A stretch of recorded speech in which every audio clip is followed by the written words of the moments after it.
technology company offering various products including OnePay Wallet for contactless payment at Walmart, OnePay Later for buy now, pay later services, OnePay Cash for banking with early direct deposit, no monthly fees, and high yield savings, and it also provides OnePay Credit Builder that can help you build credit and the OnePay Walmart Spend Card for purchases at Walmart and Walmart.com. In other words, this is Walmart's growing financial product and service platform. Think of it as Walmart's own ecosystem of money management tools where the retail giant is the majority owner. By rebranding their card under OnePay, Walmart is signaling that they're not just dipping into the credit card space again, they're trying to build a financial marketplace to compete with companies like PayPal, Apple, and Amazon. And that means one thing, Walmart will want mass adoption. Exactly, so they're going to be giving people using this card, and they want them at their store. That's what you want. Try that when you get a chance on your break. The Walmart OnePay Cash Players MasterCard will come in 2 different tiers, depending on whether you're a Walmart Plus member. If you pay for Walmart Plus, you get 5% cash back. I don't care about none of that. We're finna spend it all on proper accounts. Stupid. We better run that shit up. Run it up. We run it up. I want you to spend it. Most entry-level cashback cards give you 1% on everything, or maybe 1.5%. Run it up. Run it up. And yes, there are 2% cards on the market, but here's the catch. Those usually require good to excellent credit. If your score is in the mid-600s, you're often not even in the conversation. Walmart, however, has a long history of pushing Synchrony Bank to approve people who otherwise might not qualify elsewhere. That means the Walmart OnePay card is a backdoor into rewards that you might not be able to get from bigger issuers like Chase, Citi, or American Express. And if you shop at Walmart every week, that 5% cash back is huge. Even the 3% is competitive with many grocery cards out there. Walmart Plus costs $98 per year. So for you to break even on the upgrade from 3% to 5% cash back, you need to spend around $5,000 per year at Walmart. So that comes out to about $417 per month. If you already hit that number, then paying for Walmart Plus just to unlock the 5% rate would make a lot of sense, even if you never use the other perks. But keep in mind, Walmart Plus also gives you free grocery delivery and free shipping on online orders. So the smart play here is this. If you're already spending at Walmart regularly, then Walmart Plus paired with the card almost pays for itself.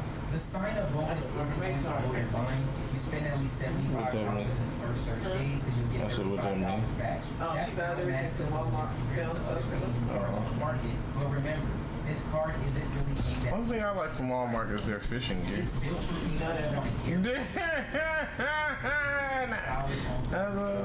They have a lot of good fishing shit in there. That's about it. Walmart OnePay card. Anything else you buying from Walmart, I don't know. As a statement credit directly reducing your balance, or deposit it into a OnePay cash account, which is part of Walmart's larger ecosystem. Most people will probably just take the statement credit. It's simple. It's they have a cash account. You just put it in. That's what they do it on Cash App. You don't have to get it out. You just have the account. Here's where things get interesting.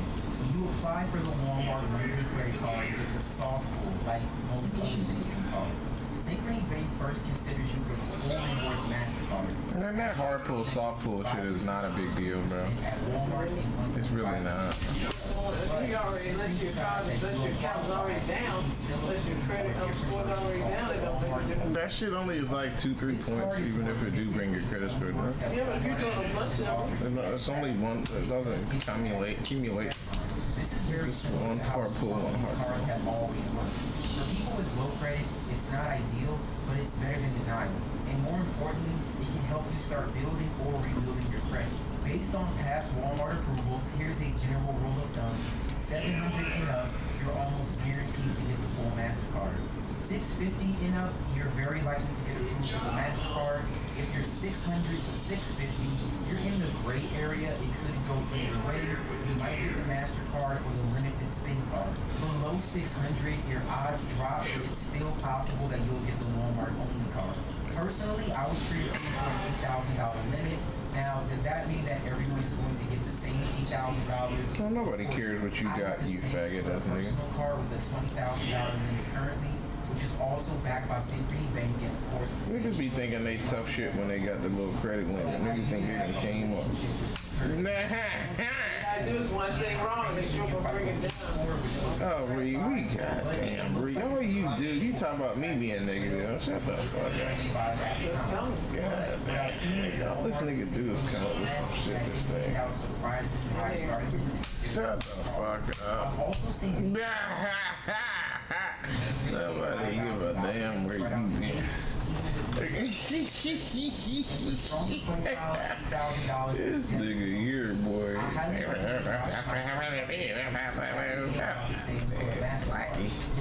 Goddamn Blackie.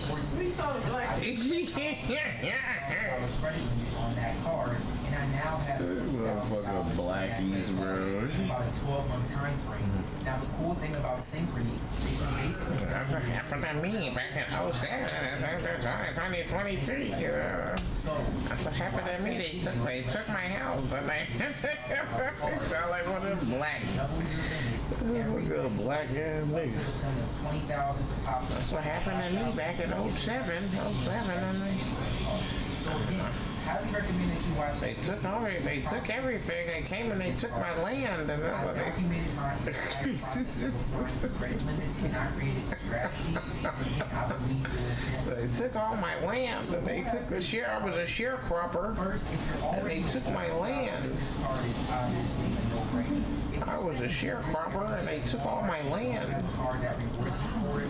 Did I tell you how they took my land when I was a sharecropper? The fair credit score who struggles to get approved for I worked at Nest Bank.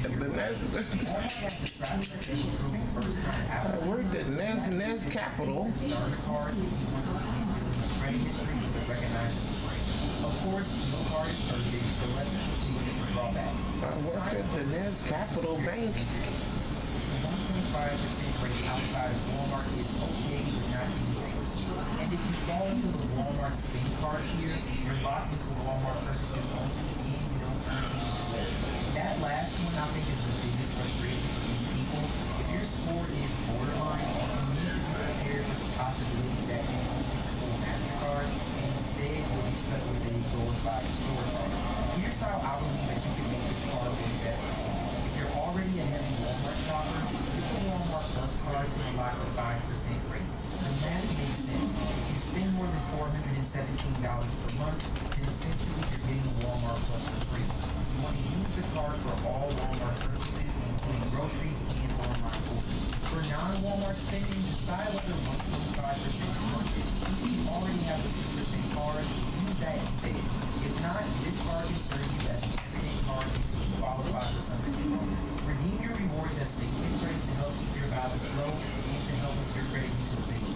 And for my final thoughts on this card, the Walmart One-Pay credit card isn't a flashy premium travel card. It's not going to get you free flights or luxury hotel stays, but it's not trying to. The card is designed to give everyday Walmart shoppers a chance to earn meaningful cash back, all while making approvals as easy as possible. With the potential for a $8,000 starting limit, JP Morgan is a 6-8 off the bench. My banking team is making introductions for us and folks that they need can help with our journey. Your hard work got here. JP Morgan is a smarter, simpler, more secure bank. So you can keep better. With WANA, I don't have to deal with overdraft fees. With the credit union, it was a huge amount. It was fees every time. If you don't have the fees, they can have more money to put somewhere else. I've always heard people talk about, their fake situation and they want to get out. Do it. Do it. If you want the financial freedom, everything at your fingertips, one pay is less stress. Like, I don't have any stress in one pay.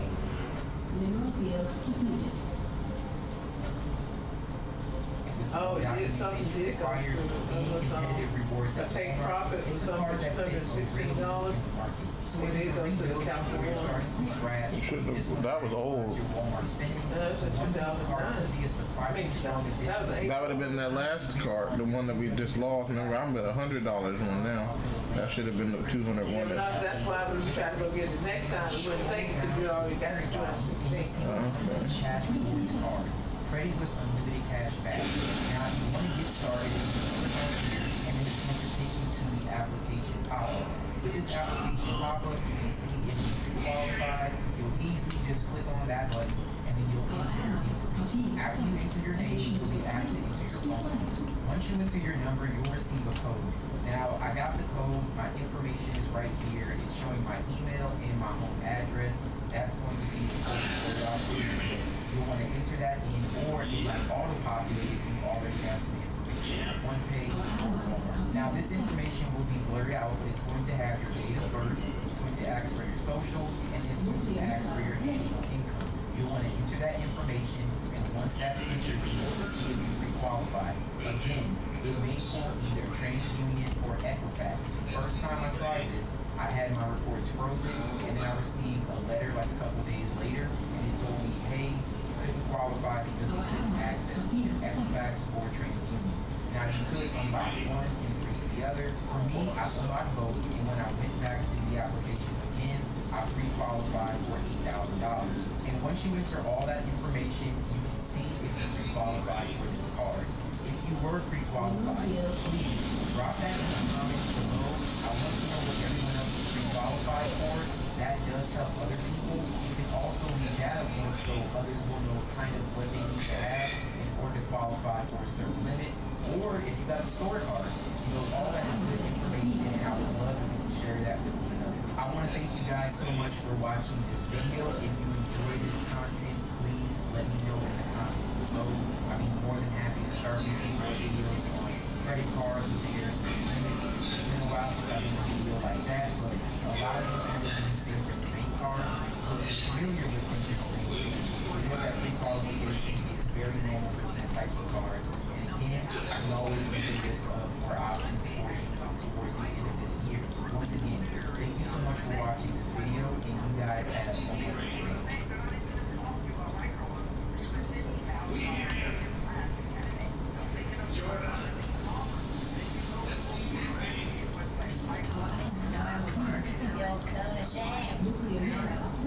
It's called the rules of these in college. That's not making shame for now.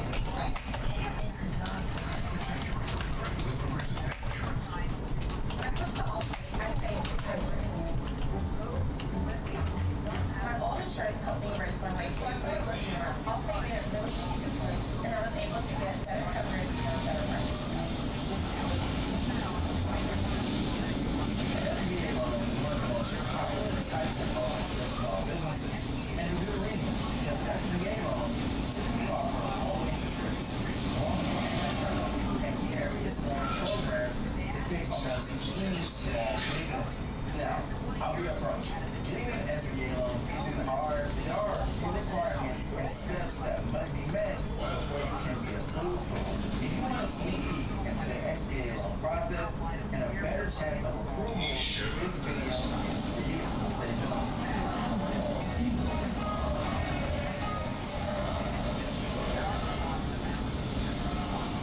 Hey everyone, Karan here from accounting.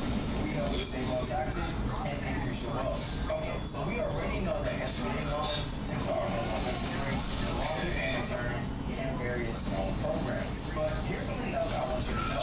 SBA themselves do not provide loans. The SBA partners with lenders to provide the loans and then guarantee 75 to 90% of the loan for the lender. And this guarantee by the SBA results in better terms and easier qualifications for small businesses. Currently, the SBA offers three main types of funding programs. The first and most popular funding program is the 7A loan. This program provides a variety of different loan types with funding up to $5 million in terms up to 25 years. The second funding program offered by the SBA is a microloan. Now, microloans are loans up to $50,000 for startups and small businesses in terms up to 6 years. The last funding program provided the SBA is a 504 loan. Now, 504 loans are very specific and offer loans up to $5.5 million for the purchase of commercial real estate, land, and equipment in terms up to 25 years. Each SBA loan type will have slightly different requirements. There are general requirements that must be met to be approved for an SBA loan. First, for-profit business. To be eligible for SBA loan, you must be a for-profit business, must be owned and operated in the United States, and must have a mailing address in the United States. Additionally, you must also be legally organized as a sole proprietorship, corporation, partnership, or LLC. Unfortunately, most nonprofit organizations are not eligible for an SBA loan. Next, you must be in an eligible industry. Yeah, not all businesses are eligible to receive a loan from the SBA because of the industry they're in. These include businesses that primarily engage in lending activities, gambling, lobbying, or politics, or businesses that provide life insurance, or have what is deemed a speculative business, such as medical research. Also businesses that are passive in income, deal with pyramid sales. Because that life insurance shit is a pyramid. Sell adult entertainment services. That motherfucker shit a pyramid. I'll gladly give you something today for something tomorrow. But And a business is not eligible for an SBA loan if the owner of the company is incarcerated on probation, subject to formal criminal charges. We don't care. Turn this nigger off. That's just like you. You black people all got that shit in your mind. Financing program. You got nothing to do with shut up. Say something wrong. Automatically disqualify you, When you listen to the white people, you don't hear all they do is sound optimistic and ready. which means it involves violence or dishonesty. Next, you're gonna need investment. Another requirement for an SBA. Turn your black ass on. The April 15th tax deadline is coming, and your tax Fuck them taxes. Don't pay none of that shit. tax. You man, savage, bro. This nigga said don't pay none of that shit, boy. You deserve with token tax. Forbes made cracking the best crypto platform of 2025. Millions of crypto traders around the world trust Spec. Founded in 2011, industry-leading security and a proven track record. Over 620 cryptocurrencies available. 24/7 high liquidity, better prices, faster execution, and 2 free apps for you to choose your ideal trading style. Get cracking today and join your community of true traders. So many people come to us and kind of step on it. I have no idea what I can afford, price point I should be looking at. I don't think people understand that, paying somebody has to personally guarantee when they go. But it's so important that when you work with a lender, ask them 1,000 questions. Make sure that they know their stuff, right? It kind of seems basic, but a good SBA lender can honestly be the difference between getting a deal approved and potentially getting a deal declined, right? There's some lenders that they claim to be SBA, but they're not preferred. Sure. So they try and put a square peg in a round hole, and by that time, it's pushing the whole deal down the road. Yeah. And it gets very frustrating for sellers, for buyers, for everyone in place. So I would say this is one of my biggest dues, which is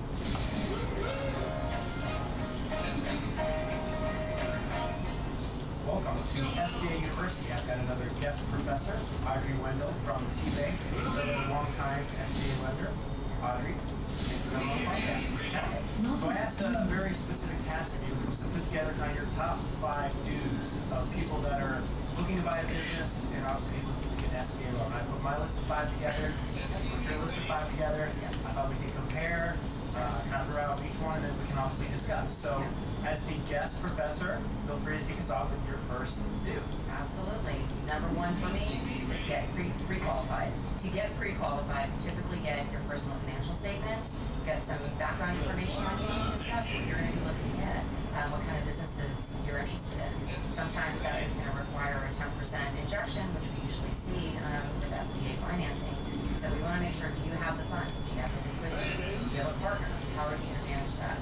So once you do that, you have Nigga, these people are crazy. you need in order to buy They done figured out a way to get people to have to give them money for an SBA loan. a buyer letter. Fucking crook ass banks. So many people come to us. Don't give them niggas shit. No idea what they can afford. Dirty ass price point I banks. should be looking at. So the pre-qualification obviously should set them on a path, right? This is now my budget, and if I want to go higher, potentially I need to bring in a partner or raise some capital, right? Help me get injection. So it's a Why would I need to raise capital to get capital? These crackers.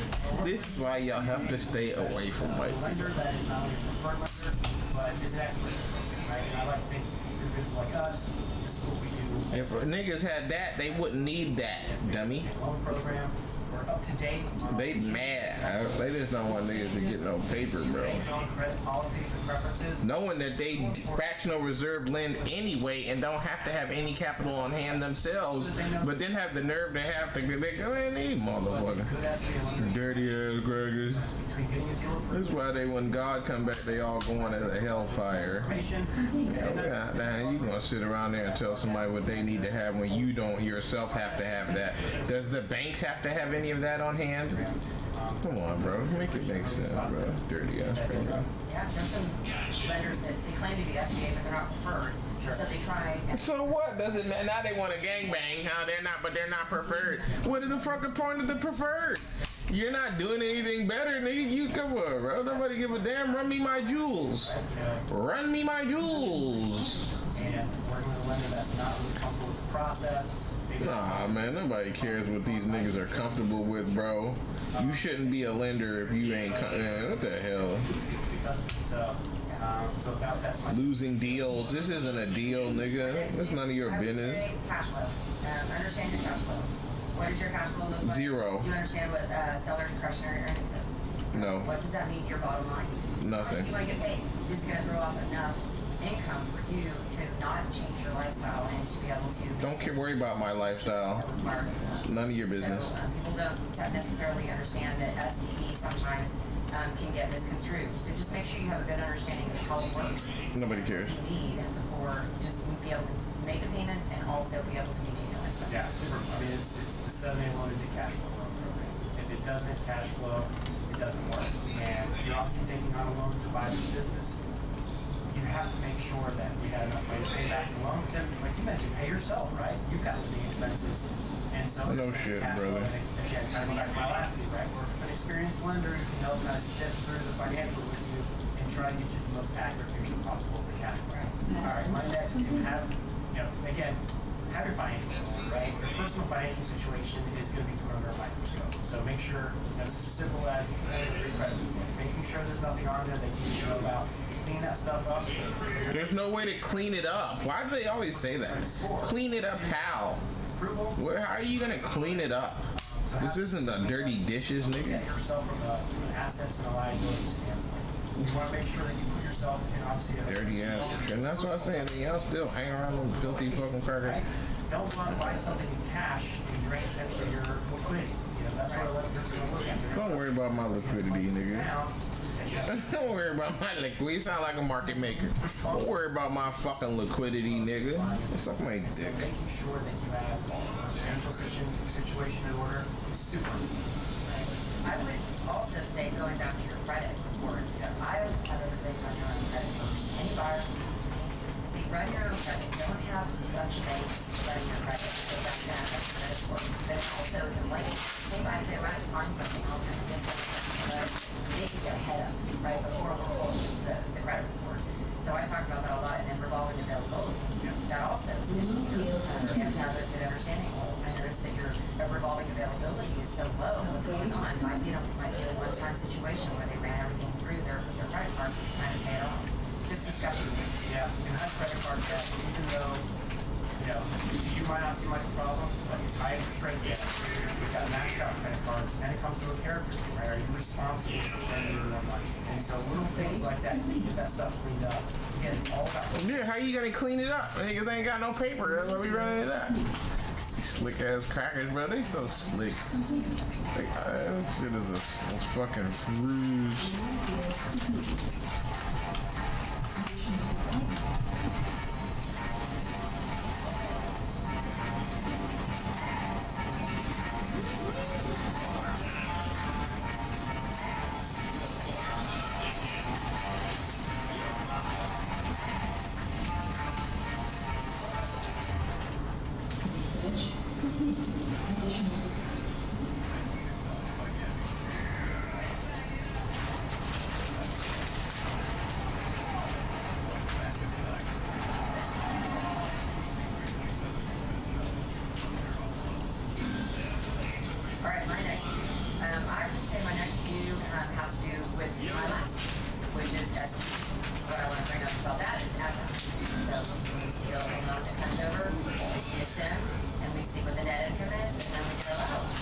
$100,000 SDP based off $200,000 of net income. Where did that come from? So it is nice to know what these add backs are. Is it something you recommend? Is it something you will do? People run their eyes through their way. They run digital. Like, are you going to have your insurance? Great, they'll require you to have a cab. You're going to be insured as well. So knowing your add backs and seeing what's real, what's not. And then there's other items that you have where you'll see listing that you're going to need to support. If it's a personal add back, they're running an Andy through, you're going to find this all over the place. But if they can prove that maybe it was a family member, we get a W-2, we can prove it out, great, that's fine. But if we're backing into little add backs to make it deal work, that's not. We don't want to stretch add backs out. You know, because you're going to be hit with some unexpected expenses too, right? There's not this add everything back, and that's a true accurate portrayal, right? Because some of those expenses are going to be your expenses, you know, cell phone, meals, travel. You might have to do some travel. You might decide, hey, this person wasn't doing any trips to conferences, and we're doing marketing, advertising. Those are new expenses, right? So you want to kind of stick with the core add backs. You know, owner's salary, depending on you as the buyer, you might need to take a salary because you're quitting your job. Or you might have other sources of income and say, hey, I can reinvest everything that we make back into the business. That might make a big difference on the cash flow. So the add backs, don't just follow the broker's methods. Yeah, let's kind of do our own. Get fed what this is all about. Do your diligence. Exactly. And so another important thing, I would say this is one of my biggest views, which is the working capital piece that you can build into an SBA 7 right? So we do a business acquisition. The key kind of component to that is making sure we're building the working capital to get you through at least, I say, 2 months worth of operations. You got to keep in mind, you buy a business, the owner takes the cash to the account most of the time. They take, potentially the receivables, and the business has receivables. You are showing up day one, you might have payroll, rent, utilities, you might have inventory, all these expenses, right? Super important to figure out what that working capital number needs to be and build that into the loan. A scenario where we have to scaling the working capital to make the loan work because cash flow is tight is to be a disaster. It's so important to calculate and work with us, the experience others will help you figure out what that number is. We want to make sure we build that out. So do make sure you're building in sufficient working capital to take over the business. You won't be stressing out about your bank account and how much cash is sitting in it. Absolutely. Really great advice. That leads me to my other view with ownership. I don't think people understand that, when somebody has a person guarantee. So really the bottom line is that if you have an owner that's over 20% ownership or has 20% ownership or more, they're going to guarantee the note. So if you're out finding equity partners, that's great. You can have an equity partner. If they're less than 20% and they haven't already been a part of the business and they're coming in with you, you don't have to get their guarantee. You just have your equity injection. But that means too, if they have an equity stake, it has to be true equity. They can't have any repayment on there. It can't be promised to pay off down the road. It's just basically a full equity position that they're going to get with it. If it's under that 20%, they won't have to guarantee. Super important. You might have some family members, people that are interested in investing. They want to know, hey, what am I going to have to do if I give you this money out for shit? So understanding that personal guarantee is super important. And what the seller potentially might be staying on, do a little change of the two first. Obviously, if you have a seller who's going to be staying on the business with sale, even if it's 1% owner, they'll have a personal guarantee as well. That was a shock to me. At the same time, it still works, and they're still getting it.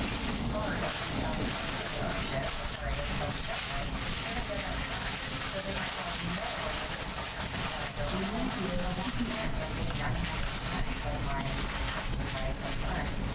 2 years down the road, you can burn it off. Yeah. Burn out the cash flow. Some business owners might be communicating that they're not ready to retire. They might want to stick around. The SBA says when you buy out a business 100%, they got to be gone in 12 months. They can't stick around. And they can only be essentially not employed, they have to be consumers, right? So they have to be 1099 pay. Them retaining some ownership allows them to stay on as long as possible, as long as they want to, right? And so it kind of takes that burden of a quick transition. And then I've always thought that having the owner stick around is great for transition, right? It's kind of instead of when you merge on a highway, right? It's kind of a slow entrance as opposed to trying to take a right turn on a highway. Yeah, that's great. And so, from that standpoint, especially if that owner, a lot of times been there for a long time, they know the business, they know the customers, just such an easier transition when there's not that rush. Your lawn sees a lot of love. It's where your kids run and play, the dogs do their thing, and the weekends come to life. So love your lawn back with Pennington. Grass seed that fills in thick, green, and is tough enough to handle your life. Pennington products make lawn care easy, so you can spend less time working on the grass and more time enjoying it. We are Pennington, the grass seed people. What's up with this mysterious? Is it a sister? She's... Nothing said devour me. I need to choose a daddy. And the lead. So if you can negotiate that, we love it as a bank. The other sticks around, helps out. Maybe it's not necessary all the time, but obviously a nice thing to add to a credit application. You need to understand that. All right, my next due. So SBA loans aren't known to be fast, right? So my due is do expect due diligence, right? There's a reason why these loans aren't quick close, because there's a level of due diligence that a lender has to do not only to satisfy SBA rules, but just to make sure we're doing a prudent loan, right? We're lending responsibly. We're verifying financials. That's not why you do that so that nobody gets anything.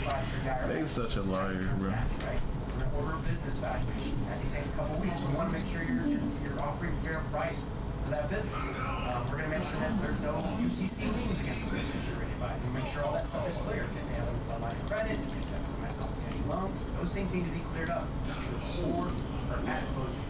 Ultimately, we want to make sure when we close, when we sign those documents that says you now own this business, you're getting a business that's represented accurately by the financials, clean of any liens, and is valued. And we've also vetted employees there, customers, the irregularities and revenue and profitability. We're really digging into the numbers. So this stuff takes time. We don't want to rush it. I know we all want to close as quick as possible, but I like to say that due diligence is there to protect you. So just do expect these things that need to be done, and it may take some time.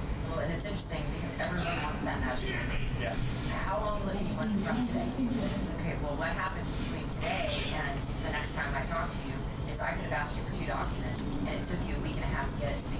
Well, now you've just been... Nah, now she being a little rude little white bitch. That's how these fuckers, that's why we, man, I don't know how y'all can like white people. Prepared to have to borrow Understand. once in a while. Life insurance I never understood that shit. I always advise, talk to your lender about the life insurance amount that we need to get that started. I never understand how y'all can fuck with them crackers, bro. Well, listen how they talk, bro.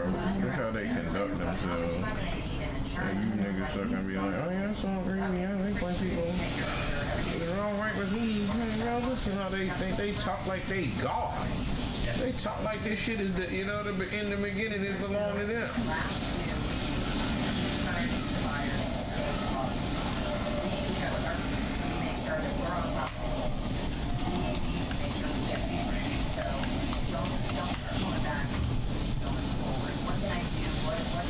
How can I help? Let's help each other, because we're there advocating for each other, trying to get this done. So stay involved. Definitely. A lot of the stuff that drags the process on is just we're asking for something and just how quickly we get back to us. Right? We can move as fast as you us. We're asking for some updated financial information, and it takes a week to get back to us. Well, that's just a week that went by, right? So instead of closing in 45 days, now we're at 50-something days, right? And so that open communication back and forth, because you have obviously us, the lender, potentially asking information from the buyer, from the seller. Stupid ass motherfuckers. Goddamn don't have any fucking units. You literally tell your team, yo, build fucking units. And niggas still don't got no fucking units, dog. It's fucking 15 minutes in, and these fucking faggots ain't got a goddamn single fucking item on the board. Fucking sitting out there trying to hoard all the fucking goddamn minerals.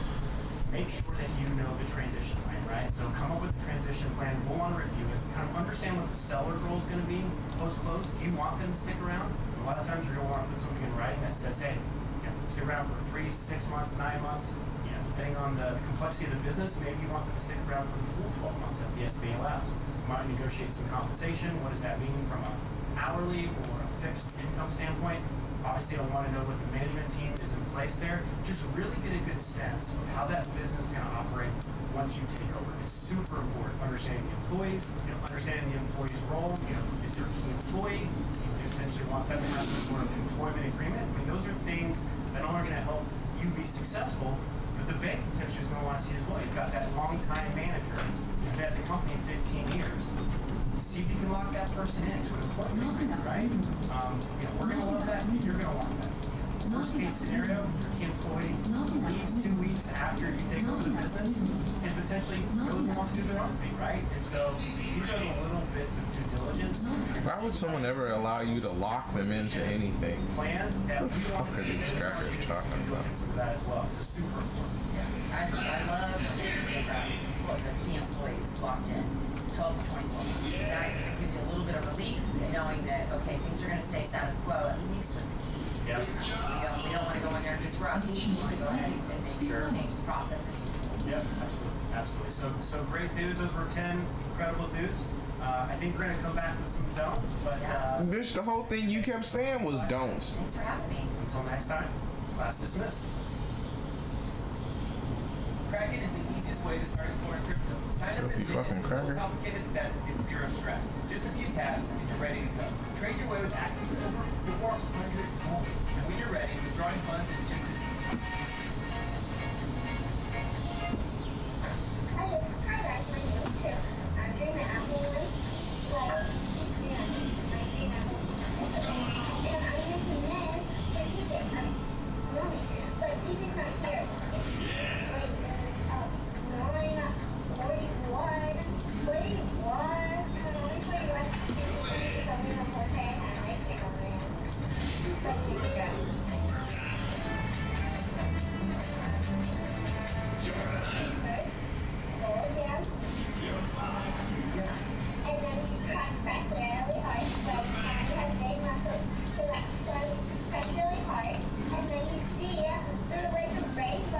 Why is there a fucking child on my thing? 35 years is amazing. And then just the volume those years is pretty astounding as well. Probably a little over $1 billion of 7A finance.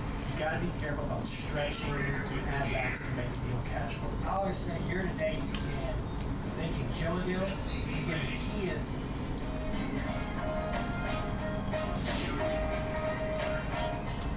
Welcome to SBA University Special Lesson Edition. I've got a guest professor here, the legend Mike Ramsey from T-Bank. How you doing today, Mike? doing great. It's great to be on your YouTube I channel. appreciate it. I kind of had to drag you here, but there's not many people more knowledgeable than you when it comes to SBA lending. We were chatting before. You've been doing it for quite some time. Yes. I've been about 35 years. 35 years is amazing. And then just the volume that you've done over those years is pretty astounding as well. Yeah, we've probably a little over $1 billion of 7A financing. $1 billion of SBA 7A financing, which is amazing. So people that are tuning into this video, obviously a lot of them are just wanting to learn the basics. And so I figured, what better person to have on than somebody like you that's kind of seen SBA lending through multiple economic cycles, a lot of changes, but probably the core has remained the same, which is what is a good deal, specifically business acquisition. What makes a good business, what makes a good buyer. So we're really going to focus on that. But thank you for You're welcome. Yeah, great to be here. Let's start at the top. Obviously, SBA loans, right? Somebody knows they want to buy a business. They might have heard the acronym SBA. I guess why would SBA be a good option for somebody wanting to buy a business? Well, I think the best thing about SBA is that it allows a borrower to get an extended period of time to pay back the loan. If someone goes to a bank to buy a business, most likely you can get about a 5-year note, probably 20% down. And an SBA 7A loan, we can go 10 years on the business acquisition, and on some cases get by with as little as 10% down. So with your new buyers, it gives them an opportunity to buy maybe a little larger business because the equity requirement will be a little less than it would be if they went to a bank. Yep. Another key to that is, an SBA 7A loan is issued by the bank. With that SBA guarantee, with the SBA guaranteeing 75% of that note, it mitigates the risk for the bank, and the bank is typically willing to make a loan that otherwise they would not make. So it opens up an avenue of financing for borrowers that typically would not be there. Yeah, which is incredible, right? If you think about a business for sale for $2 million, most people think that they're going to have to cut a check for $2 million to buy, right? So the idea that this lower equity injection is significant because it allows people to potentially be able to buy a $2 million business without having to put 50% down, 6% down, and as little as potentially 10% of the total project cost. Collateral as well. When you talk about combining business from a collateral standpoint, there might not be much there. And so conventional lending is typically not the option in these cases. That's right. The SBA 7A loan will go up to $5 million. Pretty much on SBA 7A, the lenders will be looking for cash flow, where they want to see what the debt coverage will be on that transaction. And because we have that, because the bank has a 75% guarantee, we will make a loan. You can get a loan with virtually no collateral, just with maybe machinery and equipment, maybe just intellectual property, just goodwill, enterprise value. There's no hard assets in some of these transactions. And because of the SBA 7A program, these banks will make loans like that and not require big down payments or seconds on your homes or other collateral like that. I like to say cash flow is key. Yes, right? Absolutely. It's got to demonstrate the ability to pay back whatever the debt's going to be. Yes. So let's talk about that scenario. You've got a buyer, they come to you, hey Mike, I found this business, kind of here's the financials. What do you typically look for? What are the main things that, when you get a fresh in a tax return, you're going towards? Yeah, the first thing I want to do, I want to look at the numbers. We always ask for 3 years of tax returns from the seller. I want to just take a real quick look at those, make sure that the trends are positive, or at least stable. I don't want to see a deal that has had declining revenue in the last 2 years, because usually that's an indicator maybe why the seller is selling the business. That's what I always be telling you. Niggas sell for a reason. Ain't nobody just selling because they want to be a seller. Just like with a house. Why are you selling that house? The only reason I want to see somebody say they're selling their house is because they don't want to live there no more or they couldn't afford it. Any other reason than that, I'm nervous. Because, nigga, that means something wrong with that house. The deal itself makes sense. And I can usually pencil it out and determine, what an acceptable purchase price would be on something like that. I want to make sure they're kind of all in the same ballpark. Yep. So as long as I know the deal's been properly priced and has proper cash flow, then I'll go look at my calls. Yep. And I just want to make sure, okay, I've qualified the business. The acquisition makes sense. Now, is my applicant a good borrower for this business? Yep. And then I start getting into that part of the equation. Yeah, I always like to say because that's the puzzle, right? You kind of got multiple pieces. You got the business side that you kind of have to piece together, and then you have a buyer side. Absolutely, and it's got to all come together.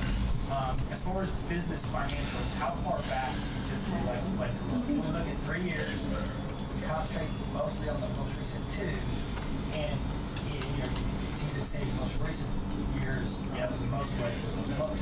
Collect 3, the most recent 2 tax returns hold the most weight. Yeah, because you're essentially buying the business as it sits today, right? And the best representation of that is what did it do last year, and then of course, the kind of timestamp. We're in April right now, right? So you've got a brand new set of financials, brand new year-to-date financials. Are there things that you're looking on the year-to-dates that might kind of throw some red flags, or things that might actually help the application?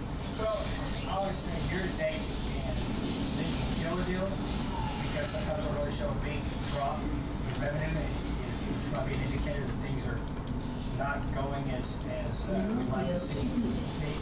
Year-to-dates can hurt a deal, but usually can't help. In other words, we expect those numbers to look good. Most sellers aren't going to get a quarterly statement that looks good.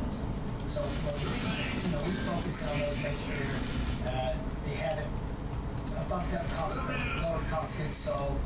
We want to make sure they haven't done anything that from previous years played with cost of goods sold to make net income look stronger than it has historically. Yeah. Hotels.com is where you go to choose from hundreds of thousands of hotels and their rewards on every stay. It's exactly what it sounds like. Unlike catfish, which is not what it sounds like. Hotels.com. It's all in the name. What is this one? I found her in the ocean.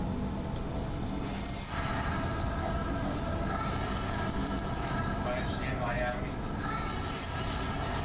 Okay, that doesn't mean.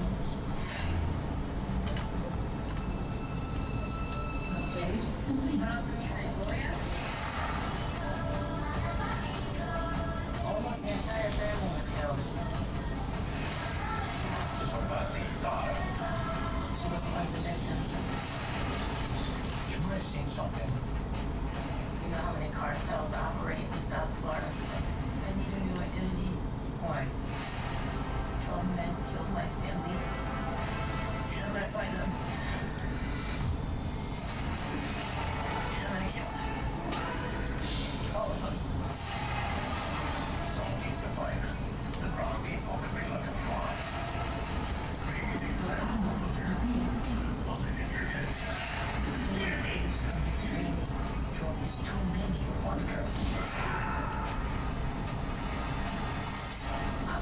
ready, girl.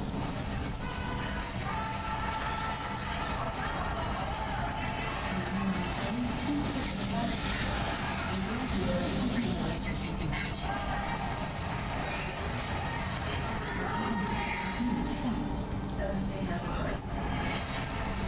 There you go. Everything has a place. Where you going? Nothing.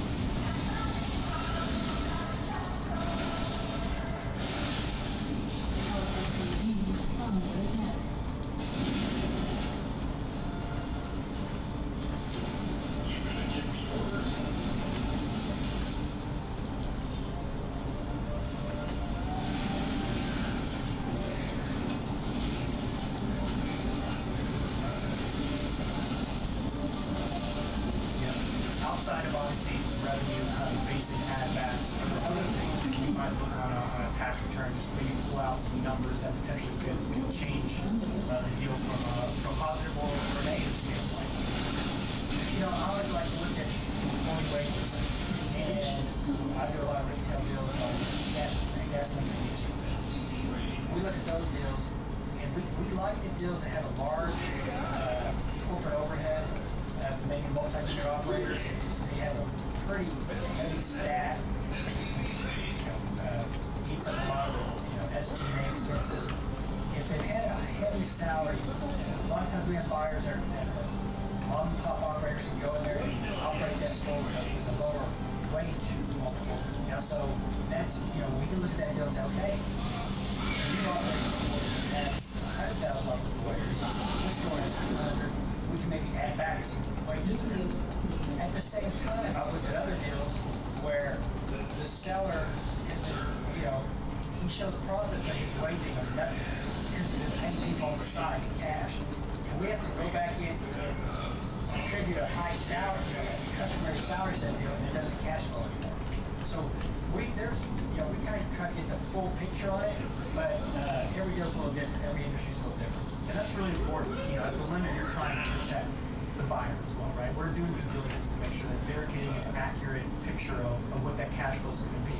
Right. Because if there's items that are not going to represent the financials, and then they're going to go buy the business, and those expenses are then going to start kicking in. Now that's going to impact the payback. So that's super important. That's why working with an experienced SBA lender is really important, because they'll dig those numbers out from our prior experience. Let me ask you, because one of the things that when I look at a broker listing is what I kind of call the personal add backs, right? The meals, the travel, that type of stuff. What is your approach when you see that there's heavy personal expenses going through business? We're not going to add back. The majority of what they'll do on their seller's discretionary earnings, the brokers list an SPE on there. I'm going to look at that add back salary. Probably not medical, because unless it's just a unique situation with medical situation, we're not adding back boat, travel, and entertainment. We're not going to add all that back. On a case-by-case basis, we'll add back if they I've had life insurance where they're funding whole life insurance policies. Cash pay life insurance policies are not necessary. Again, there's been times that's been a $20,000, $30,000, $40,000 payment, which is smart in some ways because it's a little bit of tax flow. We will add that back. But anything else that they try to meals, entertainment, boat payments, for kids that they never show up, again, that's going to get some. We like to go back in the dog and then the salary adjustments from existing owners transition to the new owner and see what that comes in. You got to be careful about stretching add backs to make it real cash flow. Because not only do you have to pass the cash flow test, but then a business valuation has to match that, right? And so the more personal add backs that are being built into the valuation, the harder or more difficult it is to make a business to value out. Because a third party business valuation company typically does not do that personal. No, they don't. And so you've got two parts. You've got the bank, obviously making sure that the business can cash flow the debt, and then the third party valuation company also essentially let you know whether or not that business is worth what you're paying for. So now we've got our financials, right what we see. So now it's not structural, right? So obviously a business acquisition is not just buying a business for $1 million, here's your down payment, and that's your transaction. Talk about a little bit about what kind of goes into actually building your home. Well, that's one of the things, which is why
Well, we're going to determine the total project cost of the transaction.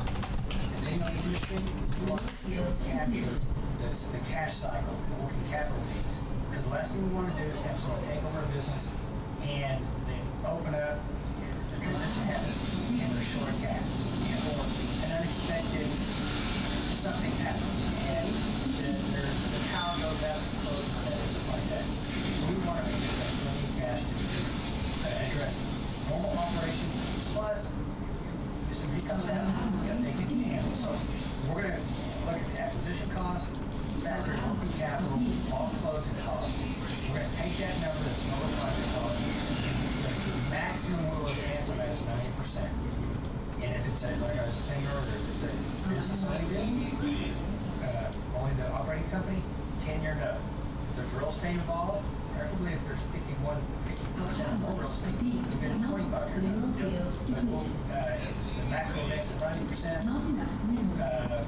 If they want to put more money down, it's okay. Sure, that'll lower the payment and increase your debt service. Yeah, that working capital piece is so, like you said, when you take over the business, you're kind of going into a little bit of an unknown, right? You don't know the daily operations just yet. A lot of times the owner walks away with their receivables. A lot of times they walk away with receivables, right? Cash in the bank account, they walk away with that as well. I always kind of joke, nobody's called me 3 weeks after closing and said, hey, you gave me too much money, right? But sometimes you might get a call a month later and say, hey, is it possible to get a loan because something unexpected happens? And that's the worst thing. And that's heartbreaking because you can't that call. You're sunk. Yeah. You can't. It's almost as if you made a loan that's already kind of on the skid, so you can't throw more money at it. So you have to properly ID that deal up front and see what they need. And work with a lender that'll properly give you the working capital as well, right? They're shortchanging you on that piece, and you got a question about their study to be successful. So it's super important. Yeah, absolutely. And also real estate, right? You kind of mentioned 25-year term. A lot of times people say, hey, this business, the real estate's for sale. Maybe talk about a little bit of the differences in terms of the equity injection, how that might be impacted by real estate, and then some of the potential add backs with real estate as well, if that's part of the transaction. Well, if sometimes you look at a deal and the seller has owned the real estate separately and they are leasing it from themselves. Yep.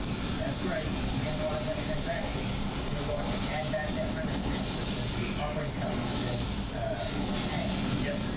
Now, we also want to make sure that the operating company has been paying taxes and insurance on that building, because if not, when we underwrite, if they want to buy that building, when we add back that rent, we have to make sure that the taxes and insurance are covered on it. Yep.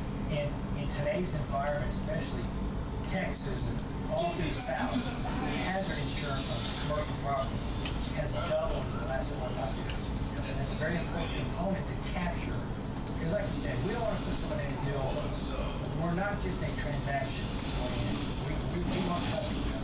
And we're not doing anything good just if they have $250,000 to go acquire a business, take all that money, get them in a deal and say, we got to think on autographs. We've got to make sure that set up to succeed. That involves identifying all the potential costs you're going to come across as a part of that business. Yeah, flood insurance. Yeah. Nigga just spawned into the base. What that's going to be from that standpoint. And identify if that business is paying that expense, right? If they are, it might be prudent to get your own quote, right? To make sure that expense is not going to change too much on you. And not only get that quote, but get it early. Yeah. Because those policies sometimes can take 2 or 3 months to be issued. And you're into a contract to buy that business, and that seller he's probably already had some deals that may fall out. He's going to want to close. Yeah. And the last thing they want to hear is we're waiting on the flood insurance to be issued, because we can't waive it. Which it's a great segue, because let's talk kind of the process, right? The timing. So you've got a full financial package. You like the deal. Maybe the buyer and seller, the buyer and seller are under What you looking at? You get the application submitted. What's kind of happening behind the scenes as this deal is being submitted into underwriting? Yeah. SBA I issue the proposal letter. I structure from all the information I've been presented, and we take a deposit and turn it into underwriting.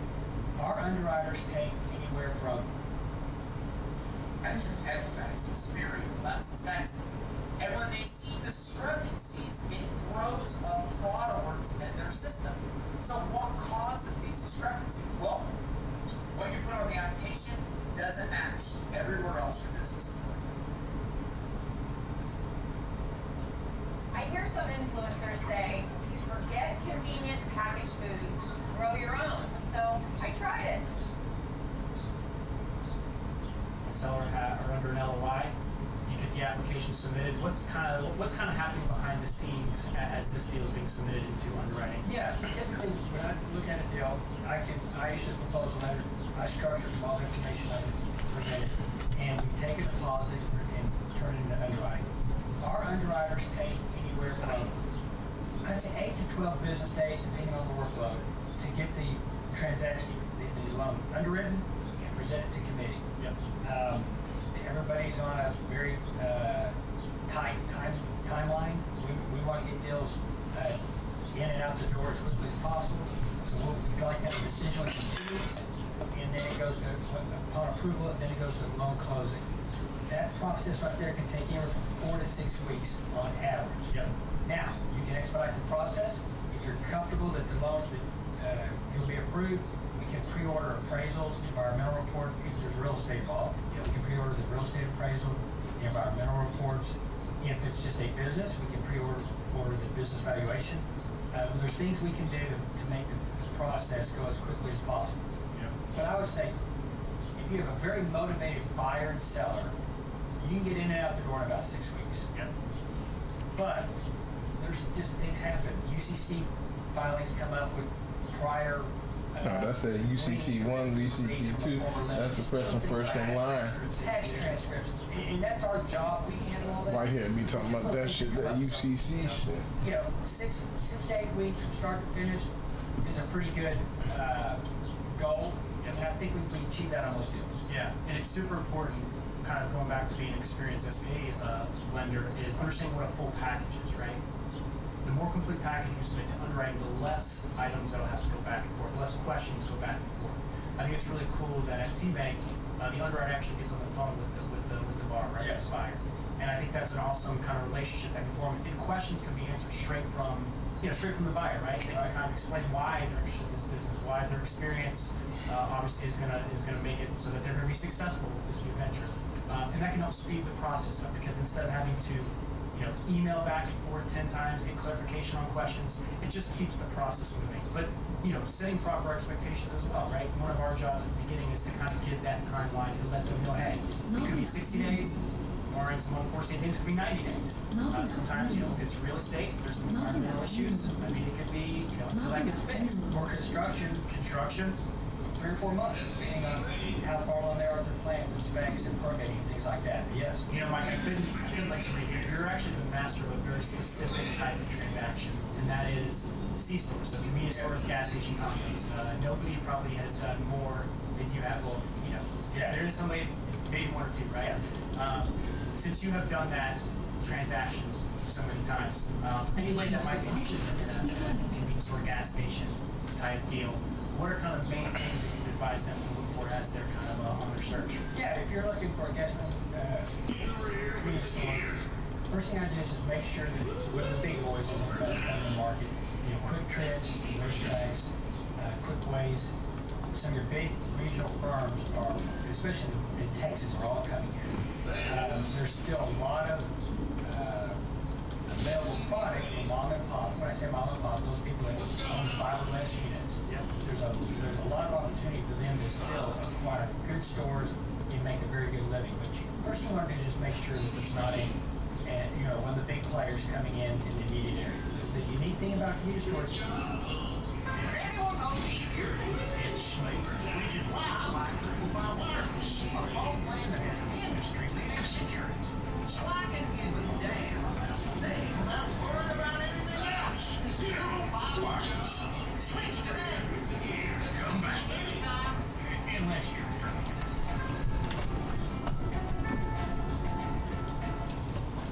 What's harmless in this case is existing. She's naughty. What? And then he said, devour me. I needed cheese a day.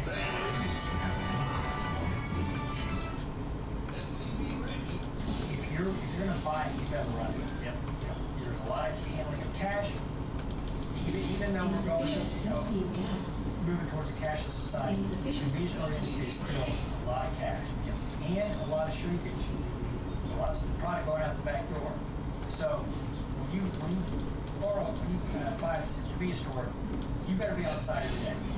And that takes a unique person. Sure. And those things are open 18 hours a day. There's a lot of shifts. Yeah. So if that's the type of work life you want, they're great opportunities for convenience stores. When we look at a deal, the first thing we always do is we look at we get gallons reports from the gasoline distributors, called jobbers. Yep. And we always ask for a 3-year job because we want to see the number of gallons sold each of the last 3 years. Has it gone up or down, or is it pretty steady? If it's steady, we love it. The reason you can't just go off the tax returns on the revenues on a convenience store is because the price of gas jumps up and down so much that you can have a $800,000 swing in gross revenue, but it's actually got more volume and has more profitability. And so they're just very unique to underwrite. When the price of oil goes up, margins for gasoline margins go down because they have to raise those prices very quick, and because they're making operators make a lot of money when oil is going down because they're slow to lower the prices. So they're very profitable from that standpoint. The gas margins, inside sales, we look at that. We want to make sure they're making about 30% on inside. Again, the key is the commitment. I've had people come to me that want to buy a chain of convenience stores, and they think they're going to set up cameras and just kind of manage them from their house. Yeah. Have employees paying $20 an hour, and at $20 an hour, you'll have more beer and wine going out the back door than. So it's a unique business, but it's been. 30 years ago, I made lots of people that now own distributorship, jobberships, gas. Interesting thing that their kids don't want to stay in the business. Their parents became doctors and lawyers. So a lot of those stores are coming on the market now. Yeah. So basically, if somebody's interested in buying a C-store, you're the guy to talk to because there is. We know how to skin it pretty good. Yeah. My underwriter, you know, I've done for 30 years. Yeah. We know how to look at it. So, Mike Ramsey, 35 years in SBA lending, over $1 billion in lending over those years. I guess final advice: somebody is looking to buy their first business. What would be kind of a couple pieces of information they should keep in mind as they go on their search? I'd say first you get your personal household. What I mean by that, you know, we're going to ask for personal financial statement. If you have any loan, unbalances, and things like that, pay that stuff off. Because we're going to look at you, first we're going to want to know how you handle your personal business. Go out there and go to freecreditreport.com. Look at your credit. Make sure there's nothing hanging out there. You know, an old apartment lease or something that they need you on. Make sure that your credit report's good. We don't make a loan basis on this credit. We look at your credit report. We want to make sure you handle your business in an appropriate manner. Yep. So make sure your credit report's clean. And as far as your cash and savings, make sure that your account, savings and funds, you know what kind of business you're going in. Adjust your resume to kind of be attractive for the industry. You have a skill set that translates good to that industry. Explain in your resume what you did at your former job that makes that part of your job, you know, a good fit. Yeah. So those are just some things. Make sure there's just no bad credit. Make sure your resume is in order, and that you clearly understand the business you want to buy. Super important. Get your house in order to make sure you qualify. Yeah. Well, Mike, this is awesome. I really appreciate you finding time to my first guest on SBA University. I'm super Listen to them white devils. Hey, first one time. Really enjoyed it. Don't let them get into your head. Okay. Thank you for watching this episode of SBA University. Hopefully you found this I've seen how you look. I'll get my email address down in the description. If you ever look at us, that will be some White devil. new lessons every week to help you. With all the other data they have, Dun & Bradstreet, Equifax, Experian, LexisNexis, and when you see discrepancies in growth, That's why I talk about earlier. Maybe he is telling the truth. I said, why can't we be talking about a lot of this doesn't stuff? match everywhere else your business is. The number one thing you should do right now, I mean, like, while you're listening to me, is go to Want something to drink, Mama? the Secretary of State. Type in Secretary of State Florida, whatever state you're in. Go there and then do a search for your business. Pull up the business, pull up what your correct credentials, and match them up. Is everything you see here the same? It oftentimes isn't. 90% of the time, I find that business owners, it is not the same. Here's why. Because you probably went and set up your Secretary of State record before you had your permanent address, before you had your permanent email, before you had your permanent phone number. Then that stuff all changed, and it's never updated your Secretary of State. I know you may be thinking, well, that doesn't apply to me. Yeah, it does. 9 out of 10 of you right now, this is you. Even though people come to me and say, I'm fine. We look, you're like, you're not fine. Look, this is what's causing me to get denied. It's a simple thing. It takes seconds or minutes. Oh, yeah. And yet it turns around. Oh, yeah. Chester, yeah. So go to your Secretary of State right now. Make sure that the information is 100% consistent with what you're putting on the application. We ain't in the dark. Address, This is phone why. number, email, whatever's there needs to match. We in the fight. Die trying on the battlefield for Mother Russia. Google your business quote. They gonna say we ain't try. Where do you find your business? Are there citations found? Are there yellow pages? Social media pages out there? Every single place your business is listed, you should really check. But we did that shit with the COVID shit. We can do it again. I didn't even know you had gotten one. You told me that I made you get it. So I don't even know. You remember that? You said right here. I said, matter of fact, I was at the computer. I said, that computer. And you the one found out about it. You said, we want to give away these things. And then I asked you, I said, what we going to put right here? He said, put 5,500 right here and do it, and we got it. So we do it again. You don't remember all that? I know I used to do drugs. I'm gonna do it. I was on the drugs. I believed in I was on that shit. Anything can happen when you high, baby. That's what our problem now. I'm on sober. Are you looking at me? Peeking at me? Alright, so number one reason Travis was made like so if you're trying to get auto financing, one of the first things you should be doing Clean your page, you ready to come out there? Clean you up. Now you've done this. You gotta make sure all your foundational Right, do you tonight? Here's what What time is it? your address. Business address, not home address. Not PO box, not UPS, not like Damn it already tonight.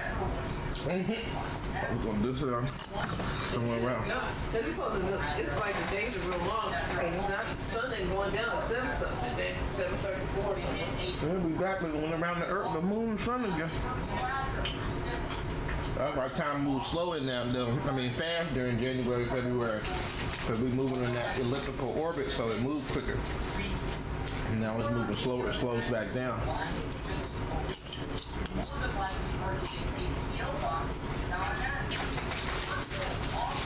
That's why they play with the time.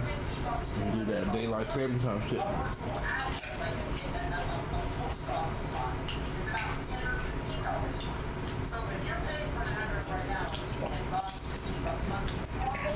Let's just make it to Thursday.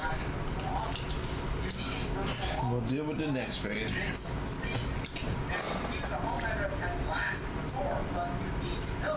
Some sources will deny you just because you're using a home address.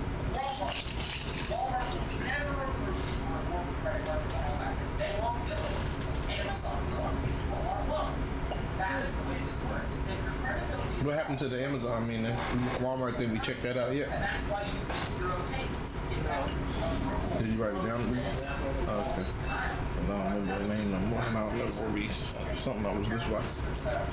But one card, Amazon, Walmart. One pay Walmart card, got 3 different parts. You can get just a Walmart card, which means you use it at Walmart, or you're gonna get a Walmart MasterCard, which is a cash reward card, which you can use other places besides Walmart, or you're also gonna get a combination like Cash App has, where you just leave your money there, that you give your cash back, and it just goes into the account. And then we're gonna do the MasterCard. I mean, everybody wants to do that, but the guy said he may get turned down, so you get it just a Walmart card. Oh, okay. So then do whatever the one he said is. Your domain and your email should be consistent. My domain, creditspeak.com, they're the same. Your domain really should be yourcompanyname.com. And you lose a lot of credibility if your domain isn't yourcompanyname.com. So again, yourcompanyname.com and info@yourcompanyname.com. Okay, that is important to put on applications. Have a website up. Make sure that the website reflects what you do. Their crawlers should be able to look at your website and know what you do. Speaking of what you do, you should go to NAICS.com. NIAX. You should look up and know what your NIAX code is. Then you should do another search. NIAX code. And make sure But you know what he's talking about? No, buddy. Here we go. I know every motherfucking thing. Here we go. Trilateral. I was there at Jekyll Island. He was at Jekyll Island. I was there when they made that. I was there when they freed the slave. Software, I'll read you there when they. So a lot of choose one that is low risk by doing a search of low risk NAICS codes. That will help you find an industry that reflects that you are not high risk. Now, see, get a 100% complex rental property going down for revenues 24 units or community. I will talk about that as well. So, and I think, let me read Eugene's comment again. Get a bay, 100% complex rental property. No one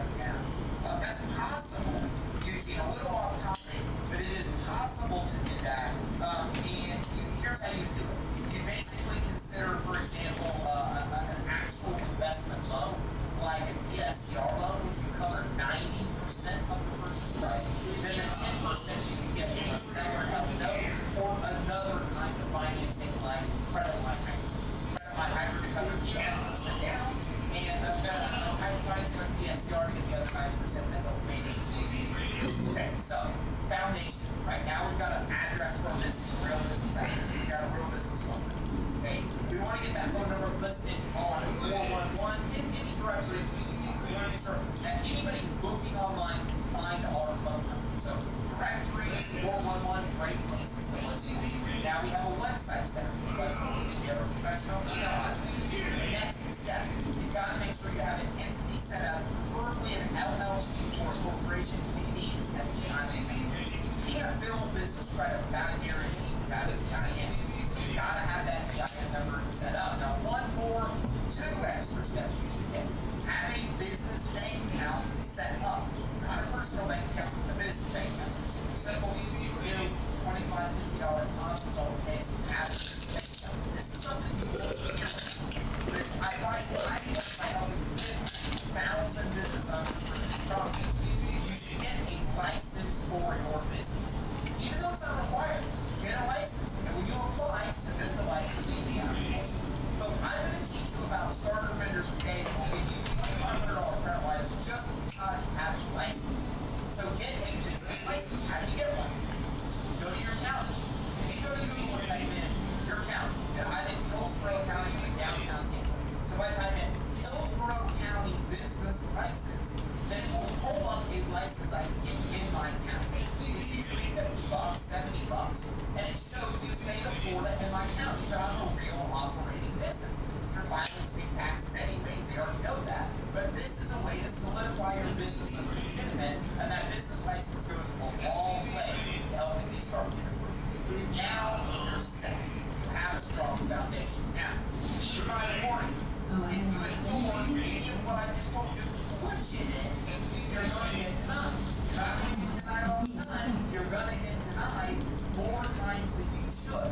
So if you did everything I told you, then you would not be getting denied. You're getting denied typically for two reasons.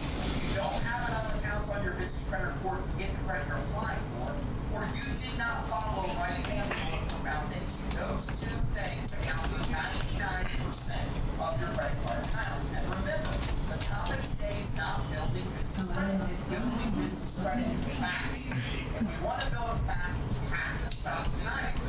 What I just told you is how you stop denials. Now, if you want help with this, go to creditsuite.com/foundation. We have a 100% free mini course that teaches you everything that you need to know. Here it is, creditsuite.com/foundation. Scan the QR code, go to the link, or scan whichever suits you. This is a mini course, 100% free, that teaches you more of the foundational things you should know to stop those denials. So now we've stopped denials. Now we've given the credit issuers the credibility that we want them to see to be able to actually approve us. Now we move to the next step. We need to get initial credit. We've got to get credit that reports on our business credit reports, Dun & Bradstreet, Equifax, and Experian. Here's how we do it. There's two ways. Number one, we apply for what are called starter vendors. Starter vendors. Oh, that's what why he had talking about. They will give you credit if you have. He's talking about right here might be on something. These vendors also report the credit they give you. You got to get you whatever. What's he called? The data points. These are your data points. 9 out of 10 accounts that will issue you credit for your business, 9 out of 10, do not report to the business credit reporting agency. Okay? It's a huge problem. As a matter of fact, I was talking to 4 people from Dun & Bradstreet yesterday in a conference call about the same thing. Okay, I'm feeding business owners to them to get them the ability to report, because it's not easy to report credit to a reporting agency. 9 out of 10 accounts that you actually get credit with don't report the credit to the reporting agency. So you have to get credit with the credit reporting agency that reports to Equifax, Experian, or Dun & Bradstreet. The more they report to, the better. And I'll tell you exactly why. Equifax business. So first step, you gotta get credit with starter vendors. Some that I'm loving right now include Granger, who will give you a $2,500 credit line just because your foundation is set up as I told you, and you have a business license. Uline, one of my all-time favorites. I've been talking about Uline since I wrote the best-selling book on this topic 12 years ago. Hey, I also like OfficeStar. OfficeStar is a really strong vendor to help you with business credit right now. And you can also go through CEO Create. That's another one that's working really well right now. So those are some starter vendors that will help you start building business credit. You're going to want about 5 of these starter vendors. You're going to go and apply for them. If your foundation is set up right, you're going to get approved. They're going to give you a credit line to buy their stuff. You're going to go and buy their stuff. Buy a little bit of stuff from those vendors. You're going to use the credit line. You're going to buy it. You're going to then pay the bill as early as they will let you pay it after the item ships. You can't pay it before the stuff ships, or it won't count as credit. It will count as cash. As soon as they let you pay that account after the item ships, you pay the account. Your business credit scores, your main ones, like paydex, are 100. Yep, your paydex score. That's he talks about that too. 100%. Your Equifax TransUnion stuff. So make sure you're paying your bills on time or Yeah, he talked about that too. He said you gotta clean that credit up. That's when he started talking about you call us. We have people. We have people. We can do that for you. By the way, if you're just coming in, tell me where you're coming in from, give me your company name, and I'll give you a shout out right here. Okay, so now we've set up our foundation correct. We've got 2 ways to build initial business credit. Starter vendors. I gave you some.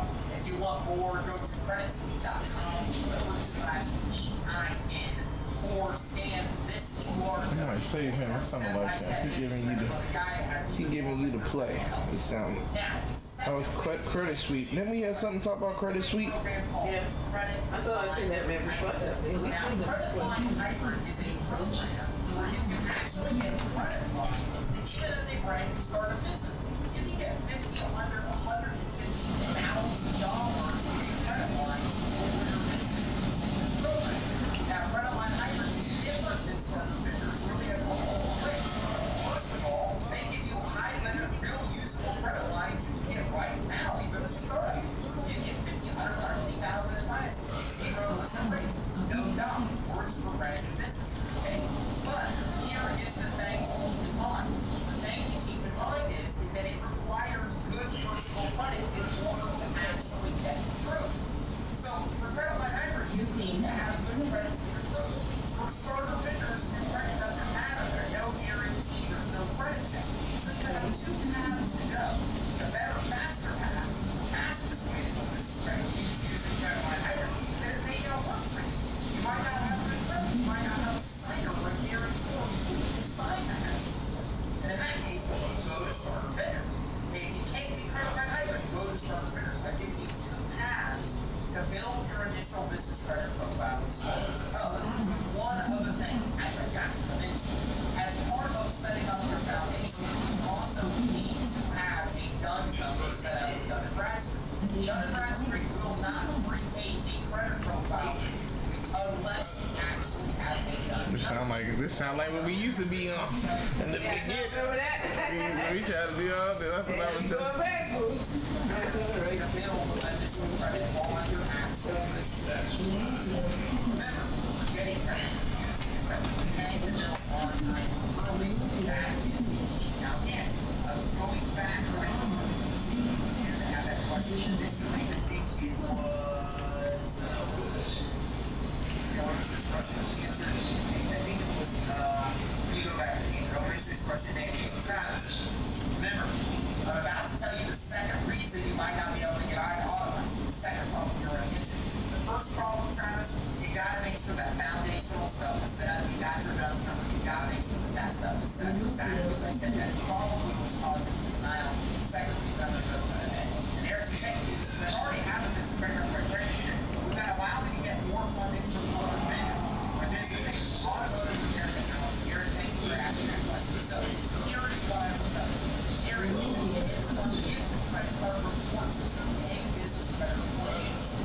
Remember what I said? 9%, over 9 out of 10 accounts that give you credit do not report to the business credit report agency. So what you should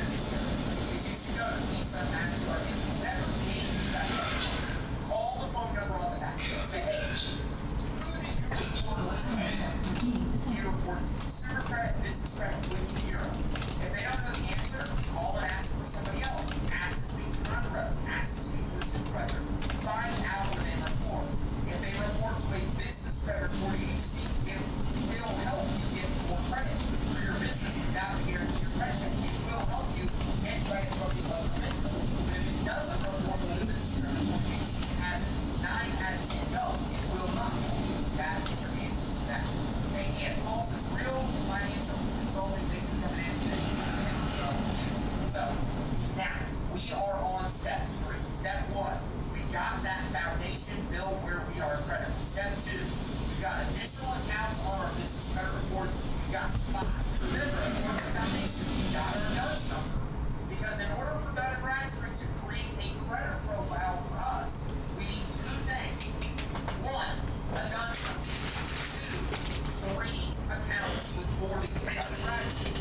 If you're trying to build business credit with DB and they're not giving you a credit profile, you do not have both of those.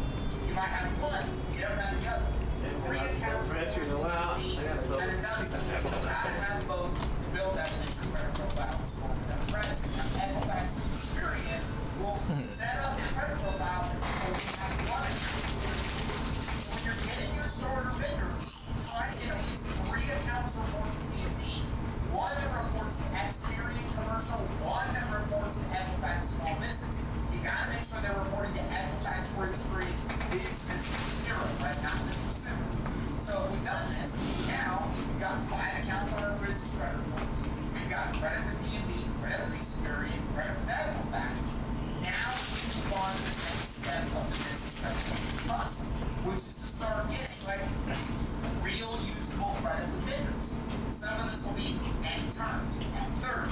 We got 30 days to pay it off. Amazon at 55, at 55 days to pay off now. That's done it already. Well, maybe we had to pay the fee. Maybe it was a fee we stopped paying, man. Yeah, we stopped paying, but that don't mean we don't have a DUNS number. Now, vendors is another name for retailers. I call them retailers, but the actual term is called vendors. And what vendors do or retailers is they give you credit to buy like their stuff. So the example here is that this is an HP monitor, right? This was purchased from HP. So I can get a credit line from HP, but I can only buy HP stuff with it. I can't buy Dell stuff. My computer is custom made from Dell. If I get a credit line from Dell, I cannot buy this HP monitor. So vendors sell what they sell in their store. Staples is a vendor. If they give you a credit line, you can only buy stuff in Staples. Office Depot, vendor, right? Samsville, Costco, Macy's, Nordstrom. Retailers are vendors. And at this stage of the process, by the way, 30 days in, I told you I was going to teach you how to fast. I am 30 days, I have 1 month into this process. And if you follow my steps so far, you're starting to get $5,000 to $10,000 credit lines at these vendors. Now, be careful. So many people try to build business credit in I said 5 steps. I'm on step 2. I want to get to step 3, step 4, step 5. We're entrepreneurs. Our brains work like we want to move to the next step. But this isn't about moving quickly to the next step. It's about getting credit you're really going to use to grow your business. That's what's important. So if I want to start a vendor, I am going to go get Office Starter because I'm in an office environment. Like, I'm going to buy stuff I need from Office Starter. Granger sells outdoor supplies. I don't work outdoors. I need Office Starter. I don't need Granger. So I'm going to go get credit with the vendor I'm actually going to use to buy stuff and to sell stuff I really need. And then I'm going to actually buy stuff. I'm going to go buy stuff on that credit line, even if I can pay cash. If I can pay cash, even better. If I'm going to go buy a $1,000 computer from Best Buy, I'm going to go get a credit line with Best Buy, and I'm going to buy it on my Best Buy credit card, and then I'm just going to pay it off after they serve me up my statement. Okay, but I'm going to use business credit to buy every single thing I can buy. That's what I was doing for a while. That's how we got here. I was on everything business. Everything business credit. Everything business line of credit. I got all this credit. We'll be back. All this credit. We just been trying to go get wealthy. We was on our next phase, phase 2. And phase 2 shit harder than what they said, nigga. Gonna get phase 2, gonna really get rich. Even if you're smart and you're paying it off before it's hard to crank that car up. They're hoping that one day you're not gonna pay it off before it's cruising and they'll start to charge interest. So how you build this credit fast is you use the credit that you're given. And that does 2 things. It exponentially increases the probability that you'll get future approvals, and it also exponentially increases the amount of approvals that you get in the future. If I want a $10,000 approval card 2 months into this process, all I have to do is be a month on the credit I already have. Yeah, remember that was that, bro. My next You just keep spending it, it'll raise it up. $10,000 limit. Devil is notorious for giving $10,000 credit We limits. just fucking got down there, maxed our spend. Process. So the key here is to get 5 initial starter vendors that will use the credit they're giving you. Now I'm in this stage where I'm getting credit with real retailers, real vendors that I'm going to use to build my business. And I'm actually using it. The more money I spend on those vendors, the higher my other future limits are going to be. So I want to get as many accounts as makes sense. I want to use them all. I want to put as much spending on there as I can and show the history of that. And that is going to super fast through the rest of this process. Because now what happens is now I go to get another credit card. Now I go to get a Marriott credit card, right? Because I'm at hotels all the time. And Marriott goes, what? Tells them what this is credit card. They see 12 accounts on there. They see all kinds of recent usage. They see the highest amount I used last month on this credit card was $4 grand, $3 grand here, $2 grand here, $7 grand. Did we end up writing that thing down with the credit hack where they tell you to go get the cards and then you can move the limit over? Did you write that down last night when I showed you that one? Or the night before? Yeah, I remember something. It was like a Spanish man and he was talking about you get all the different travel cards. Yeah, I remember. Because I never heard of that before. I didn't know you could. Yeah, that's the one he said you get the Marriott and all. Yeah, that one. That's what I thought of. Yeah. And then he said, if you, but then I know you could move them over to another one and clump them. Make it another one. Yeah, aggregate them all together. Card. That was something I never heard of either. I'm like, that's nobody ever said you can just put them all together. Say, give me one. With all the limit of all of them, and now you can, if you get 5, 10 ones, now you got a 50,000. Yeah. If you get, yeah, I thought that was interesting. One, the fundamentals jacked up. You just keep skipping over. No matter how much I mention it, you're like, I know you mentioned that stuff, but I don't really You do a whole bunch of stuff for the so go back. These checks on fundamentals. Go out there and Every single once you thing talk to them on the phone, oh, you can put that together, Miss Neal. You can do this. Set backwards. Phone number, website, email address, the license for this is when you're applying for credit, you're supplying the actual license for you. And then this is making up. Make sure that that is done. Okay, now, the second reason that business owners get denied is because you are applying. That's funny that they say they call them travel cards. The Marriott cards, those kind of cards are travel cards. Then they give you a big limit because he said they think you're gonna travel. You need it because Marriott is expensive as hell. So I thought that You're was. gonna get it because you get a rich card and a Marriott. Just to stay at a Marriott one night is $500. So they know you're gonna be spending money, so you gotta spend more than $3,000. Now these ones. So here's how it works. Staples, for example, may want you to have 5 accounts on your business credit. But Office Depot may want you to have 8. So if you go to Office Depot and you only have 5, you get denied. If you go to Staples, you get approved. Now, you might not know why you're getting denied, but that's why. You don't have enough credit reporting yet to get to the actual approval that that credit issuer, the minimum number of trade lines that credit issuer has to approve. These two things account for 99% of all business credit cards. So if you're getting denied, one of the two things you're doing wrong, guaranteed, is you are missing the mark on fundability. You have not set up your fundability correctly. And the second thing is you're applying for credit you cannot yet get. Which brings me back to the question initially. How do I get an auto loan using business credit? Simple. You follow the steps I told you and you have 14 accounts. That's what we did, man. That's how I got help. All you do is just tell them you want to get this with your business. 14. That's all I did. You can get auto financing. I said, let me get a.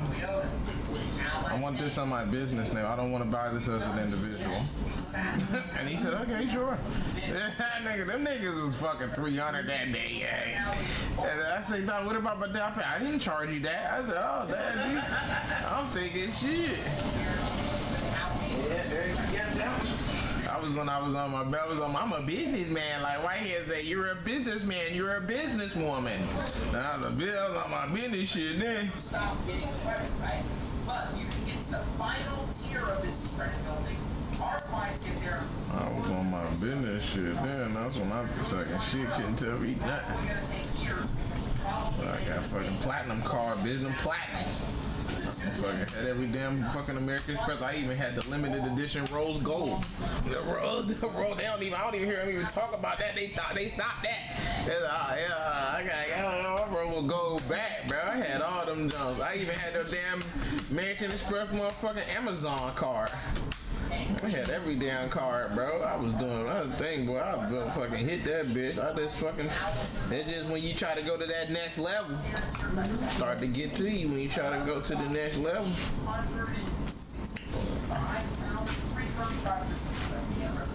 So, you try to take that shit to the next level. This guy was really into it because he wouldn't afford to finance a vehicle. They approved him for nearly $350,000 in financing. The finance manager said, "I've never seen this before." He got approved without a guarantee, without a credit check. He's my partner. He's our partner in credit school. He'll be in the business of offering business credit. He got the finance manager as a client because the finance manager was so shocked they'd never seen her move like this. And the guy got approved for so much money, he said, "I'll launch a child business." He literally used the financing to launch a drill business, which he didn't even intend on launching. But when he saw how much money Ford had approved him for, he decided to buy a fleet of vehicles and create a whole business, creating a rental car business using this kind of financing. That's how powerful business credit can be.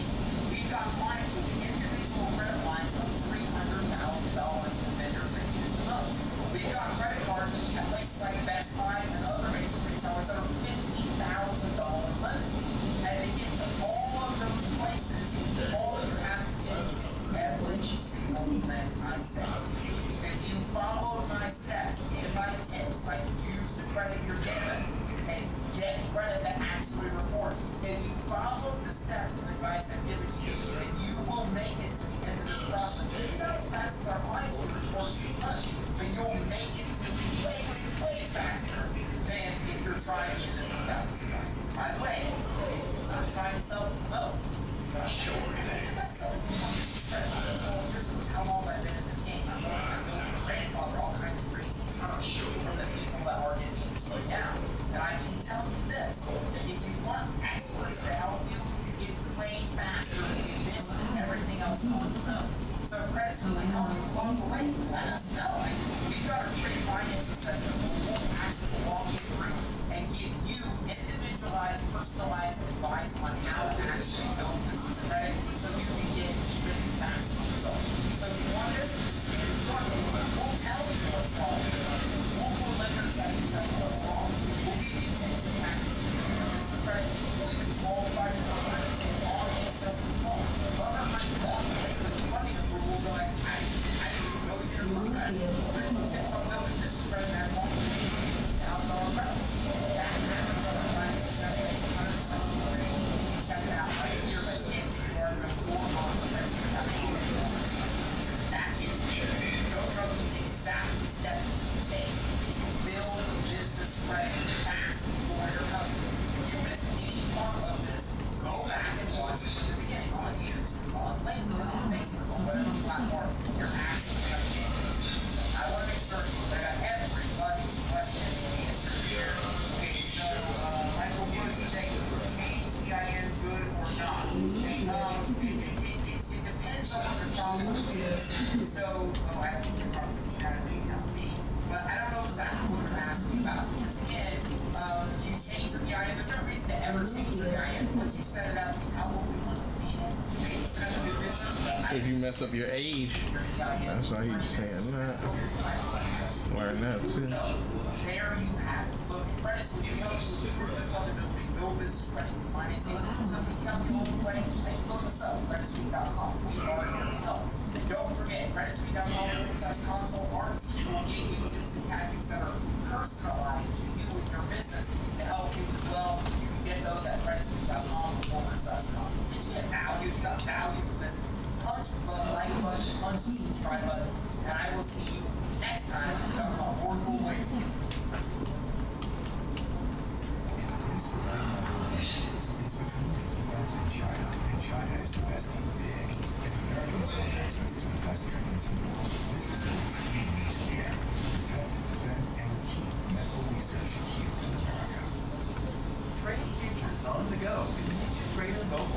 trades with simple order management tools, access over 40 built-in indicators, plus custom indicators, real-time updates, latest market news, and insights. Get started at ninjatrader.com.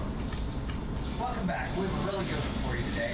We are going to give you the ultimate checklist for SBA loans. Stay tuned. But first, don't forget to like and subscribe, because we're going to tell you how you can get 1.5% rate saving on an SBA loan.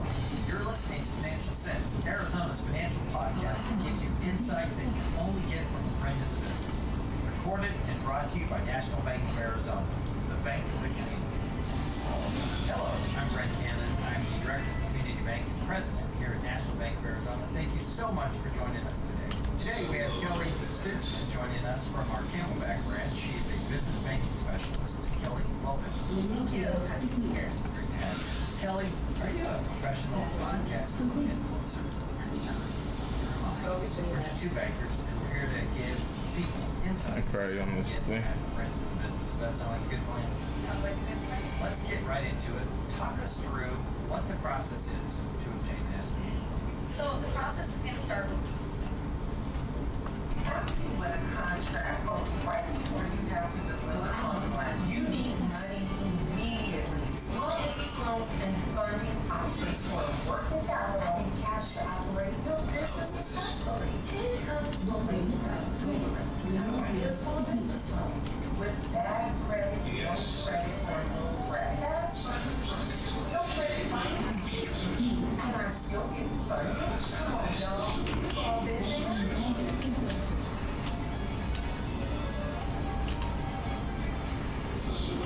This video is for new and existing small business owners, entrepreneurs, medical career drivers, and 1099 independent contractors that need real access to cash right now in 2026 to grow their businesses with funding you can use immediately. So let me show you how this actually works in real life. Suppose you have a product-based government or private sector contract, and you need to fulfill it efficiently.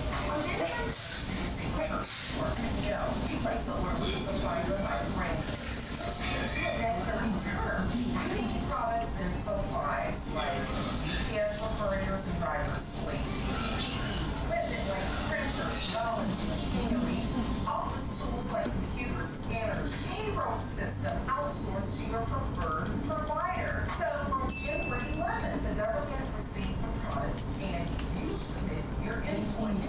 On January 26th, you get paid. On January 27th, you pay your suppliers. Whatever's left is your profit. How about that, Jules? This same system works for private sector contracts too. Now, here's where most people panic. You need money before that person pays. That's where microloans come in. What a microloan is exactly what it sounds like. A small business loan designed to give businesses fast working capital. It can be used for the following: contract fulfillment, payroll, supplies, equipment startup costs, stabilizing, cash flow. You can borrow as little as $1,000. Most businesses receive from $13K and a maximum of $50,000, sometimes higher, depending on the region or the lender where the CDFI is. CDFI is for Community Development Financial Institution. They are mission-driven lenders located in your community that exist specifically to fund small businesses that traditional banks reject. They fund businesses pretty fast too. They also provide technical assistance. That means business training, help creating your business plan, and step-by-step guidance through approval process. Is this video quality? Hit that thumbs up, like, and share. You don't have a business plan. They will help you build one for free, or I can help you. Consultation before you apply. Having that plan increases approval speed. My personal microloan story from 2007 when I won my first multi-million-dollar contract through the Department of Veterans Affairs.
require a if you are SBA, AAWSB, Ozone, or SBBOSB, a veteran, CDFIs love those set-asides because they signal opportunity and future revenue. They may request and accept light collateral like equipment, machinery, printers, tools, furniture, maintenance items, recently awarded by government or through private sector contracts. Leveraging your contract as a verifiable asset can maximize your chances of passing microloans or CDFI financing, even with lower background. This gives you leverage to fund operations and go scaling without relying solely on traditional banks like Chase, US Bank, or Wells Fargo. To locate a CDFI that provides microloans, visit SBA.gov and search for participating microlenders, also called intermediaries by state or territory like California, Florida, Georgia, Missouri. I'll link those examples above. Take screenshots if you want direct links. Comment below and I'll send them your way. This is one of the smartest and fastest ways to get a small business loan without putting yourself in a... It's time for big pharma and hospital monopolies to look at the future. They're setting healthcare prices. Someone has to push back. America's health insurance providers are working to negotiate lower costs for American families. You have been replaced.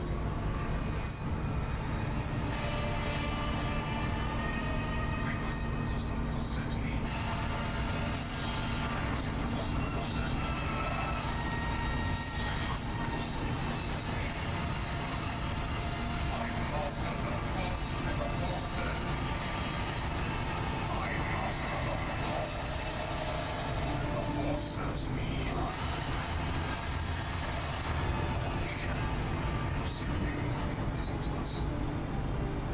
Trying to get an SBA loan for your small business in 2026 and you're not sure where to start, this is the complete guide. Which loan type fits your situation, what you actually need to qualify, what the rates look like right now, and how long the process takes from application to money in your account. The SBA loan process has specific requirements that has changed recently as March of 2026. And if you're working off of old information, your application could be dead before it starts. With that being said, let's get into it. Before any loan type or requirement, one thing that trips up a lot of first-time applicants, the SBA does not lend you money directly. The Small Business Administration is a government agency that guarantees a portion of your loan. Meaning, if you default, the SBA repays that portion to the lender. The actual loan comes from an SBA-approved bank, credit union, or non-bank lender. That distinction matters because it means every SBA loan application goes through 2 layers of approval. The lender's underwriting standards and the SBA's program requirements. Both need to be satisfied because the SBA guarantees up to 85% of the loan amount on smaller loans. Lenders are willing to extend financing to small businesses they might not otherwise approve. That is the entire value of the program.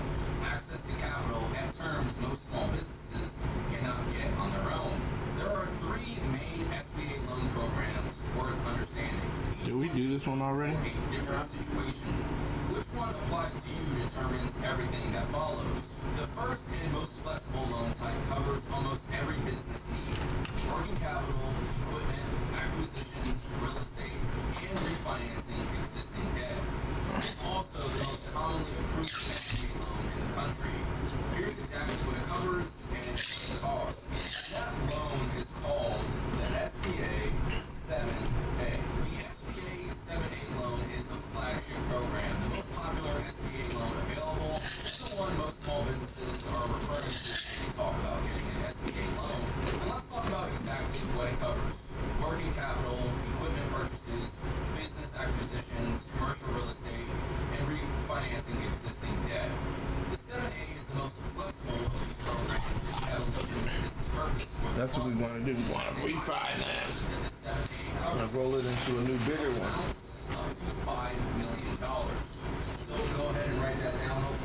are taking notes as well. Up to Asking for $1 million. We're gonna pay off our existing $100,000. pay on your loan. SBA 7 Pocket $900,000. plus a lender spread. Your prime rate as of January 5th, 2026 is 6.75%. That puts current 7A rates in the range of 9.75 to 14.75%, depending on loan size, term, and your credit worthiness. Variable rates adjust with the prime rate. Fixed rates are locked in at approval. As of March 1st, 2026, the SBA extended allowable base rates. Lenders can now also use alternative benchmarks beyond the prime rate.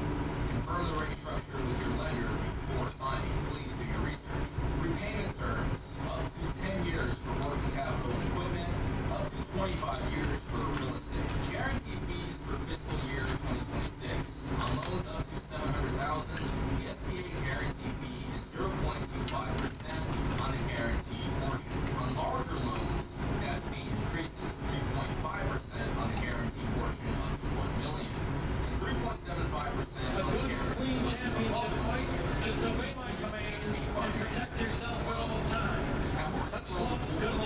Any established small business that needs flexible capital for a wide range of purposes and can handle a 60. The referee was getting a little handsy in the beginning. The referee had his hands all down by the dick and shit. The referee was a little handsy. Asking Jamel Garrett, what's the game plan? What's the strategy? And how early do you get here? What do you expect from him? Is going to be 25 years. Well, like I said right now from Jamel Garrett, he's sitting back right now trying to box the speeds and what he should be trying to do. Moving forward, he will get to the check. Right now, he is in his favor. That is his advantage with his superior hand speed, overall skill, quick speed. He's the better boxer. There's a body shot right hand. That was a good shot. I see something very appealing from Shakur Stevenson. You see the grease on his body? Yes. Specifically for You can see major it. fixed asset purchases, Shimmer and shine off the bright light series State Farm Arena. for example. The rate structure is completely different from the 7A, and for the rights of Laser focus trying to sweep the right hand across the belt line as well. Are they cheating? They got grease on this nigga And chest. again, he has to make Jamel believe that he can't win this fight. Even though this is only the first round, Jamel support can do this all night long. Jamel has to start to implement the game plan that he's been talking about all week, which is being the bull. It seems like this is on Shakur's turn today. All night long, Shakur Stevenson is systematically already breaking down his counter rhythm. In fact, his mark out quickly. And you know that Shakur's getting to Jamel right now because he's got Jamel hesitant to grow. Jamel came out for punch for punch. Now he's got Jamel thinking, trying to figure out what he's doing.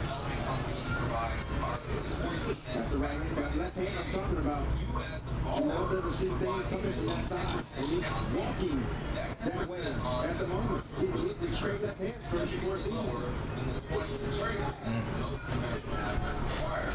Loan amounts, the SBA portion can be up to $5.5 million. Come on now, boy. They've got it to win. They've got it to win. Pushing back. Interest Bad rates, news for Team Harris when you get that kind of in this fight. So it's not looking good for Jamel Harris right now. He can still try to get himself in the fight. The comeback is right. You got to try to commit and sell out. verify whenever you do. The speed of Shakur Stevenson is too much for Jamel Harris at this moment. That's as much speed. Must have a tangible net worth under 20. Hit him again. Stop playing around and hit his ass. That'd be the whole thing. They so pressed to try to hit a particular place. Just start hitting them. Whatever you hit is what you hit, nigga. This beat is get to beating his ass. That's their problem, bro. They always try to like, shit, nigga. I'm a big. All I got is an elbow. Then I'm gonna tear that elbow up. They be looking for them specific shots. You ain't gonna get all them shots. Just start hitting it. Just hit them.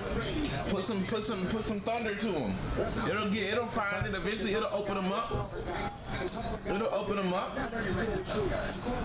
Damn, bro. How you getting beat up, bro? You getting beat up on TV, bro. You embarrassing me, bro. I ain't putting no money on. I mean, throw the TV. Place it into the body. It's a very strong start for the undefeated fighter. 40%, and you will put down 10%. Jab right there, Jamel Herring with a half jab, trying to get back to defense all at the same time. Stop this up, fellas. It's not. Just watch that little hand they come over the top right now. Let's see it comes in again. This nigga get beat up. He been laughing. Breakout performance. He took criticism for his last. That jab, boy, move around. Stop standing there, bro. Who trained this nigga? Man, where Freddie Roach at when you need him? My nigga Emmanuel Stewart. Long live Emmanuel Stewart. Emmanuel Stewart would have never had you looking like that. Long live Emmanuel Stewart. I remember when Emmanuel Stewart died, I stopped caring about boxing. And support you is doing the right thing by marching forward behind the right jab. 1-2, that's it. He beating your ass, boy. Why are you throwing him? Well, he beating your ass, boy. Well, he picking you up, bro. It's over. Somebody stop the fight. Why you not throwing no punches? Where's his trainer at?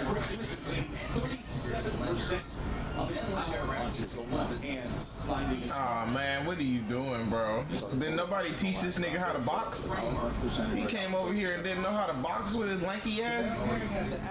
That's because, see, when you're used to fighting people who you can win, I told you that's like StarCraft. He used to always win and he ain't never gone long games. And when he's not winning, he just stops. So now when you're in a position where you got to dig deep, that's why I always stay to the end. You got to come kill everything of mine because you don't know what you're going to learn. Damn, they got the people looking, dog. Everybody looking. Look how everybody looking. Oh, you getting beat up. You getting beat up. How you letting this young nigga beat your ass, dog? Hit that young nigga. Ah, dog, man, stop the fight. I'm about to turn this shit off. You embarrassing enough. Let me ass one more round and then I'm turning that shit off. You embarrassing us. Oh yeah, you getting beat up. You getting beat up. Nigga, this shit up with a combo. Turn this shit off. You embarrassing us. Damn, he beating him up, dog. Ooh, whoa, whoa! Whoa, combo! Combo! He threw them Jones! Throw them Jones! Go and fucking stop playing with this young nigga! Yeah, you embarrassing us! Let them hands go! God damn, bro, that's why I said they let these little skinny niggas think they got ass. I don't give a fuck how skinny your dumb ass is. Skinny ass nigga getting beat up. Yeah, throw them hands. Throw them hands. Throw them hands. Who's his trainer, dog? Who's his trainer? Fire your trainer at the end of this fight. Go into a different gym. You need to leave this gym. They let you come out here in front of all these people and you got your ass buffed. You getting bamboozled like that. You ain't learned how to box before you came in here, boy. You get your skinny ass out of here, boy. Go back to the chud. You embarrassing us, bro. This nigga getting beat up like a herringbone. Herringbone. This nigga getting herringbone. This nigga herring. Last name herring, nigga. How you got last name? Beat this nigga up for. There you go. Now you trying to throw something. There you go. Double up on the jab. There you go. Double the jab. Triple the jab. Do what you got to do. Let them hands go. This is a fight, boy. You getting beat up, boy. You getting beat up, boy. You getting boy. You getting bamboozled. You getting bamboozled. Ah, you getting beat up. You getting beat up out here. You getting bamboozled. You getting bamboozled. On the other side, Walden Moses is the grandfather and trainer of You're getting bamboozled out here. who allows him to move to his right. Ah, Oh, he getting beat up, bro. I'm gonna have to turn you up. You got one more time like that, and I'm gonna have to turn. I ain't, watch you get beat up. It almost be feeling like these fights be fucking thrown, bro. Like you fucking, you know what I mean? You fucking come on here, dog, and look like that, bro. That's feeling like somebody paid you to lose. He's cutting off the airport, which of course thinks that he's used to, and he's making him and trying to force him. I started missing work. My car developed issues. I had to go this road. The insurance company tossed me a tiny off and basically said, take it. Oh, he getting beat up, bro. Then my sister's boyfriend, Marcus, told me about something called free case analysis. He said, dude, just answer 4 questions. What's the worst you could happen? At first I thought he was exaggerating, but he used the exact same tool after his own accident and told me it changed everything for him. So I clicked the link, answered 4 simple questions. Oh, he getting beat up. 30 seconds. Oh, he getting beat up. I actually qualified for 47. I figured, yeah, right, but I had nothing to lose. A couple of months later, I was holding a settlement check that was dozens of times higher than what insurance was offering. And here's where it gets crazy. I shared this with 5 people I knew. That's what I'm saying. He ain't like he don't know how to fight. You look amateur, bro. This damn professional fight. How the hell he get on a professional circuit? And you looking like that, bro? Hit the air, hit him, and keep hitting him. Dog, I need to see a 5-piece out of you. I need a 5-piece chicken, nigga. Are you getting beat up, bro? Sometimes I want to do them gloves actually hurt. Cause he get beat. Looking like that shit hurt. Look like he getting beat up, boy. I'm about to buy me some boxing gloves and feel what they feel like, bro. Cause it's looking like you getting beat up. It's looking like a nigga fucking beating your motherfucking ass, nigga. It's looking like you getting your ass beat. It's the 5th round, nigga. This is it, boy. Whatever you need to know. Oh, he's scared, bro. I'm about to turn this off. You giving me a headache. Turn this shit off. He got his wife in the background. His wife looking all embarrassed. That's why you gotta punch that bitch in the mouth. Now you don't know how to punch nobody. Get this shit off here. What Atlanta Avenue talking about? Atlanta Avenue. Atlanta Avenue. Diana was just a passenger. There's so much you can get in. You better mind your business. Atlanta Avenue. Janet, who can barely send a text, discovered what was possible. The crazy Atlanta Avenue. Incident victims leave massive amounts of money behind simply because they don't know a tool like this exists. Insurance companies. What's wrong with Pine? Pine acting like she upset. But you're watching this video right now, which means you don't have to. Oh, no, she thinks she talking patois. The dirty boy and the dirty boy and the youth and the youth. When they are share with me and a real bad damn youth, real bad man youth.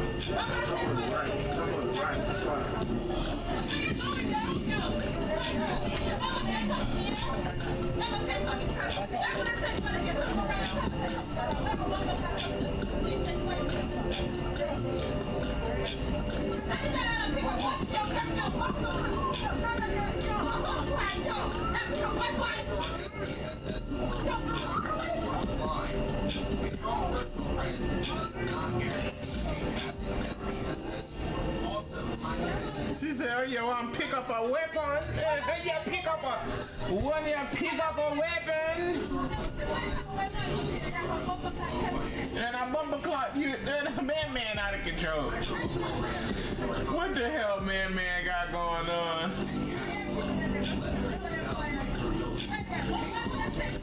Service coverage ratio between your business income and your net operations. There is no universal minimum revenue figure. What matters is whether your cash flow can comfortably cover the loan repayments after the existing obligations. All owners must now be entered into the SBA loan tracking system, and all owners must reside within the United States. This eliminates silent ownership structures and requires full transparency at the application level. This guarantees every owner with 20% or greater ownership stake is required to personally guarantee the loan. That means you don't finish with these facts. You don't know it by now. So they want to remind you. If you don't know it by now, then I'm touched around. If you don't know it by now, yeah, don't know it by now. We try to forget. Same black intent. Never talking, never spit. We be moving, never quit. Hands dirty, money clean. No cap, no in between.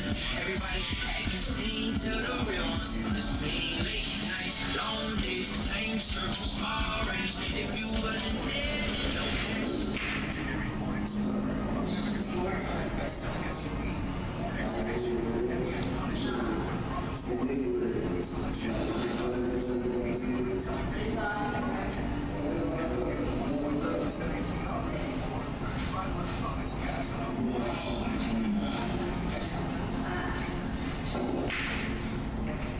The reason most SBA applications take longer than they should. So if you follow this correctly, you can get an expedited process. The SBA loan process for a small business requires more documentation. It's all type. Being organized before you start really separates a 30 to 45-day process from a revenue. So the documents you need to gather are online. Business and personal tax returns for the past 2 to 3 years. Year-to-date profit and loss statement and balance. 3 to 6 months of business bank statements. A detailed business plan with financial projections. Particularly important for newer businesses.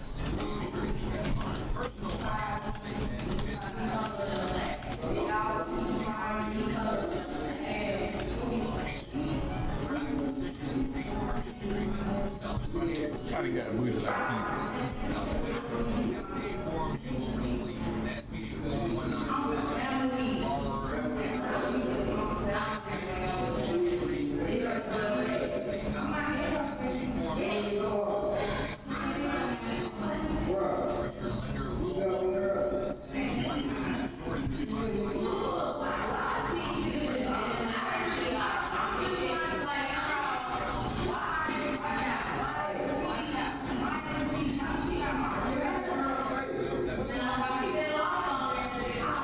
small businesses. A business line of credit, alternative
I'm over here laughing at man.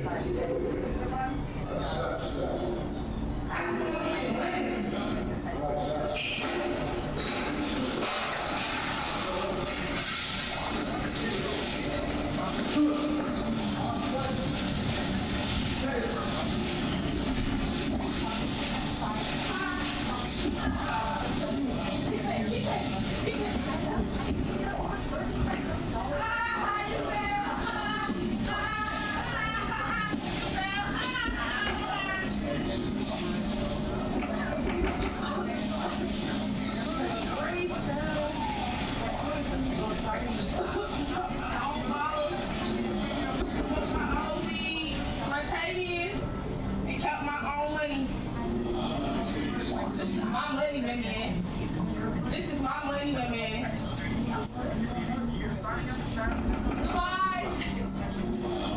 Goodbye. Goodbye.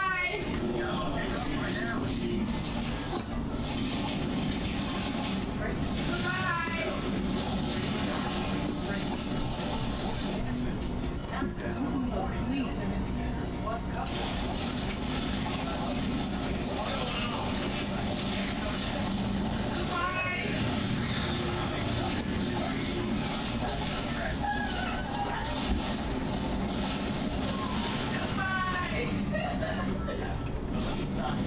Start shopping with it, trying to get hands on it.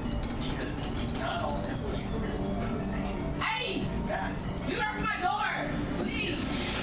Please! Goodbye! Night-night. I say there. So I'm going to bring down 5 things that you actually need to be able to get when shopping. I know you let me break your brain. Baby, you let me feel the same.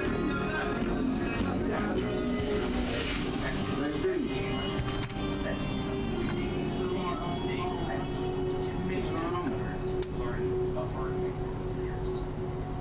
Hey, look. Let's go to the obvious one, but everyone's concerned. There's 3. But not just the 3. Let's seek to understand all the rates and terms. The rates are all tied to the Wall Street Journal. The maximum rate is prime plus 3, which is 10.5% as we sit here today. And then it goes down from there based on the Wall Street Journal application and the liquor's pricing. We also have the option of fixed very the rate structure and the rate itself is a big differentiator for many SB owners because some price their loans close to 2 or 3, while others go as low as prime minus 1.5%. That's a 4.5%. Question, man. Can you go to West? Please, can you meet me on West, man? Why on earth would anyone want prime plus? Hit the belt line. You may be surprised to find out that 130, Jones. country price their loans towards that spectrum. It's not because of borrower rate here, it's because they're offering something like value to small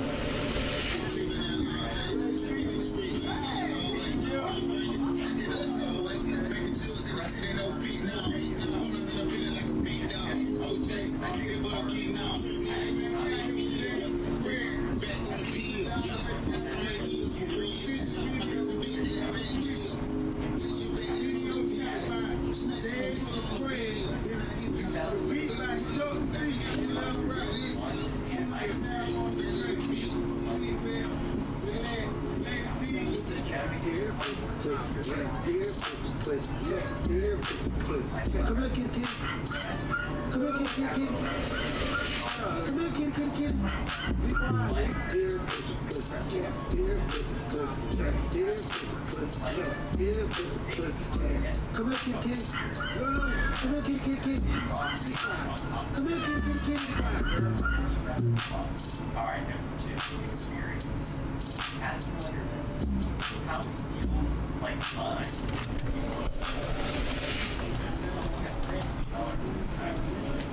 is not the same as being focused on being project and being geography. That called me hot paper. No, they called me hot paper. She's supposed to be doing this. But now you doing that. If the average loan is, let's say, It started with a move. and you're coming to I mean, a simple move. Then picking up George, next came to Florida. as an industry, Sometimes I know that's when you leave one place, you don't leave a problem behind. you're finding some business. You bring them up. Ask about business acquisition. Florida felt different. A franchise. The hour heavy. Franchise. Except The nights were long. geography and And the energy was off. things like play. Sure. We'll say they went Now, nationally. Honey House, Market. But are they letting you she just went hang. She really had to hustle. things that have And she wasn't just anybody. She was different. Quiet mind, sharp instinct, or has a true the presence. type that sees things before it happens. See that location as what it's called. She was one of a kind. Now, Peaches ain't like that. She been cutting up, acting out, losing control. Something in her ship. And it wasn't just jealousy. It was deeper than that. I don't know. But she need to get it together before I go. She started tripping. I'm talking about real hard. Her and her thing did nothing. But she watching her, questioning her, hating on her for no reason. Or maybe for a reason nobody see yet. See, life got a way of doing this. That feeling, that's the weekend feeling. Experience it for yourself. Weekend Spring Sales event. You have your own way of making life easier, like shopping from the comfort of your home. So when it's time to save, Atlantic Union Bank makes that easy too. With round up savings, you can save whatever you spend with your debit card. Atlantic Union Bank, any way you bank. And once that switched up, ain't no going back.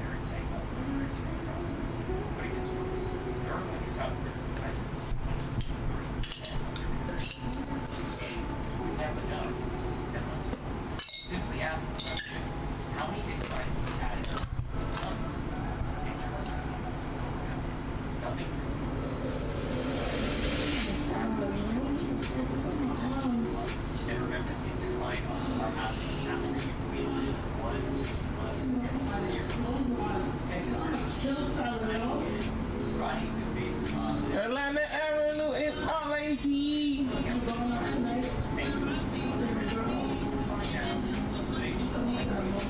It ain't safe in these streets.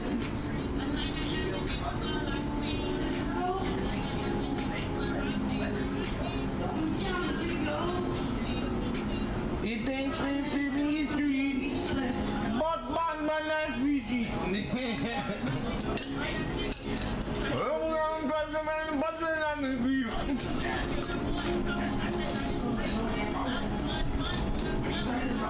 boom.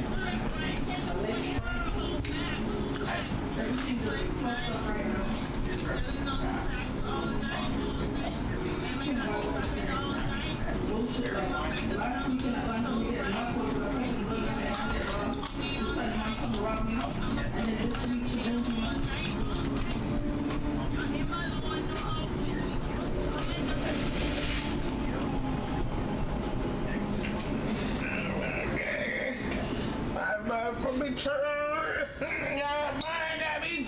got me trapping all night.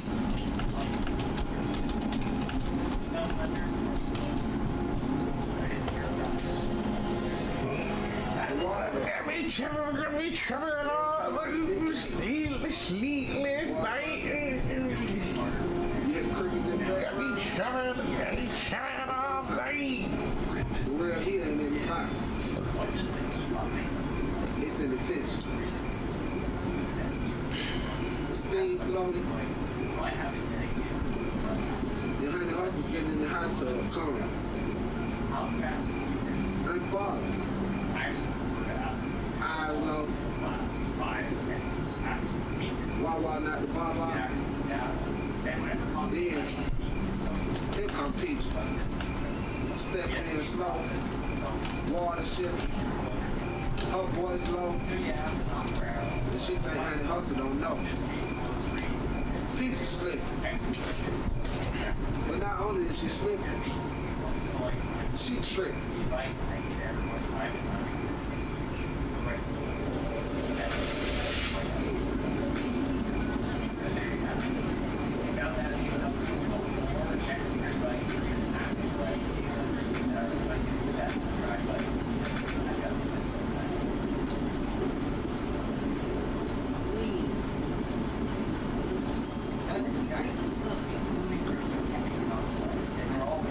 Peter goes out here with a bottle. What? Hit her with a bottle. So you can make the most of your taxes and maximize your gains.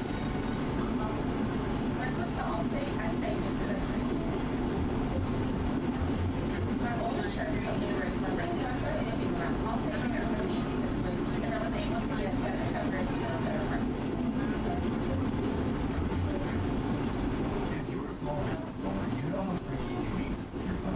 especially if your credit isn't great. The bills keep coming, opportunities for growth pass by, and you're left wondering if you'll ever catch a break. That's where SBA loans come into the picture. These loans, backed by the Small Business Administration, are often hailed as a lifeline for small businesses, offering low interest rates and generous repayment terms. Sounds amazing, right? But if you have bad credit, the process can feel like trying to climb a mountain with no gear. That's where Biz2 Credit steps in to help you navigate the rough terrain. So in this video, we're going to break it all down for you, what SBA loans are, why bad credit makes things harder, and how Biz2 Credit can be your secret weapon for turning that no into a yes. So let's get into it. Just a heads up though, if at any point throughout this video or after you want to try Biz2 Credit for yourselves, then you can go to the description below and find a link to get yourself the best available discount for Biz2 Credit. So take advantage of that if it tickles your fancy. Now let's clear up one of the biggest misconceptions right off the bat. SBA loans don't come directly from the Small Business Administration. The SBA doesn't have like a vault of cash that they're handing out to small businesses. Instead, they partner with banks, credit unions, and other lenders, essentially saying, hey, if this deal doesn't repay the loan, we'll cover a portion of it. That guarantee lowers the risk. Sleepless nights, man, got me trapping all night. Well, it matters because SBA loans come with benefits you just don't see with regular loans. The interest rates are lower, repayment terms are longer, and the amounts you can borrow are often much higher. It's a win-win for small business owners who need a financial boost but don't want to be crushed by those high payments every month. There are different types of SBA loans tailored to specific needs. For example, the 7A loan is the most flexible and can be used for pretty much anything: buying equipment, managing day-to-day expenses, or even expanding your business. The 504 loan is more targeted, focusing on big-ticket items like real estate. This is big grapevine, I'm on a bus and I'm for sleep. Honestly, much smaller loans meant for startups or businesses that don't need as much funding. Now, here's the thing about bad credit. It can feel like the ultimate roadblock when you're trying to get a loan. Lenders look at your credit score as a measure of how reliable you are when it comes to paying back money. If your score is low, well, you can forget about it, buddy. Well, let's be real. Life happens. Okay, maybe in this you payments during a tough time, or maybe your personal finances took a hit while you were pouring everything into your business. Whatever the reason, having bad credit doesn't mean you're a bad business owner. It just means the lenders are going to be more cautious. The good news is that credit isn't the only thing lenders look at. They'll also consider your business's revenue, how long you've been in operation, and your industry. If your business is otherwise strong, you've got a fighting chance. And so finally, this is where Biz2 Credit comes in. Honestly, they're a game changer. Think of them as your personal loan concierge. They specialize in connecting small business owners with lenders, even if your credit score isn't exactly great. What makes Biz2 Credit stand out is their ability to see the bigger picture. Instead of fixating on your credit score, they focus on your business's overall health and potential. You have steady revenue, a strong customer base, a clear plan for growth. These are the things that matter to Biz2 Credit, and they help position you as a worthy borrower in the eyes of lenders. Biz2 Credit's process is designed to make things as smooth as possible. From the moment you sign up, they guide you through each step, ensuring you have everything you need to submit a strong application. And trust me, when you're dealing with something as detailed as an SBA loan application, having a knowledgeable partner like Biz2 Credit can save you a ton of headaches. Applying for an SBA loan through Biz2 Credit isn't as daunting as it might sound.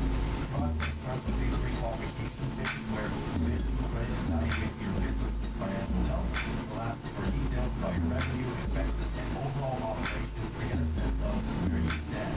Once they have a clear picture, it's time to tackle the paperwork. SBA loans are notorious for their documentation requirements, but Biz2 Credit makes this part much easier. They'll help you gather everything you need from your business plan and financial statements to tax returns and credit reports. Having all your ducks in a row is crucial because even small errors or missing documents can delay the application. Next comes the matchmaking phase. When she started to mess with the dinner, I said, when she messing around with the dinner plate? This is where their expertise really shines. If bad credit has a bad Biz2 Credit will focus on connecting you with lenders who are more flexible and willing to work with you. Once you're matched, Biz2 Credit assists with submitting your application, helping present your business in the best possible light, emphasizing your strengths and addressing any concerns up front. From there, it's a waiting game, but Biz2 Credit keeps you updated every step of the way, so you're never left wondering what's happening. While Biz2 Credit does a lot of heavy lifting, there are You can take the strength in your application. First, focus on highlighting the positives about your business. Maybe your revenue has been growing steadily or you have a loyal customer base. These details can help offset concerns about your credit score. Transparency is also key. If you've had credit issues in the past, don't trust people to Instead, explain what happened and, more importantly, what you've done to improve your financial management since then. Lenders appreciate honesty and a proactive approach. And finally, make sure you have a solid business plan that shows how the loan will help your business grow. Whether it's buying new equipment, hiring more staff, or launching a new product, lenders want to see that their money will be put to good use. Moreover, using business credit to apply for an SBA loan comes with plenty of perks. For starters, their expertise is invaluable. Millions of house with SBA loans and can help you avoid common pitfalls that might trip up your application. The lender lets you process is also a huge advantage, especially if bad credit has been a sticking point for you in the past. That said, no services perfect. There may be fees involved. While basic credit can improve your chances of approval, there's no guarantee. However, for many small business owners, the potential benefits far outweigh the drawbacks. And that just about wraps up today's video, folks. If you have any further questions, don't hesitate to leave them in the comments below. If you enjoyed the video, consider liking and subscribing. And don't forget about the best available deal for basic credit in the description below. And thank you for watching as always, and I will see you next time.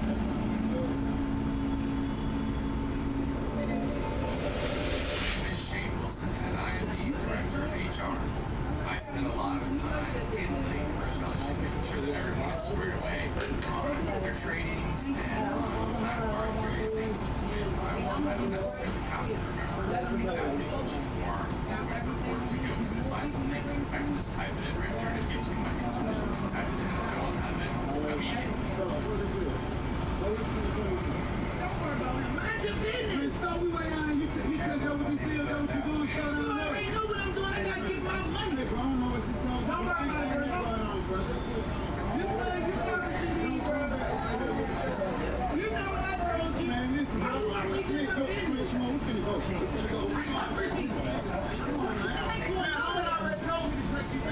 told you to take me back? You ain't taking me to Sam. Stop putting your hands on me. You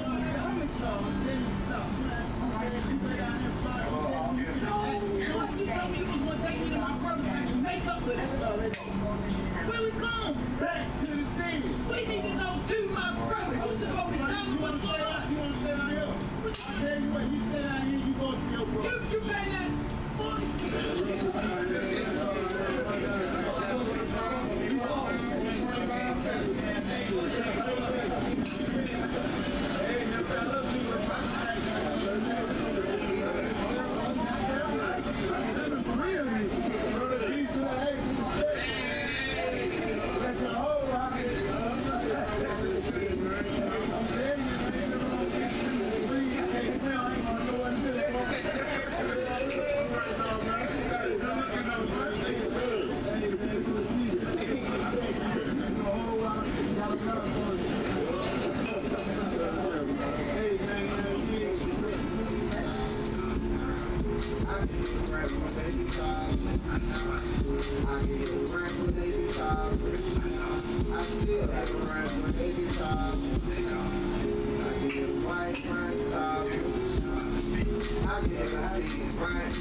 what I know.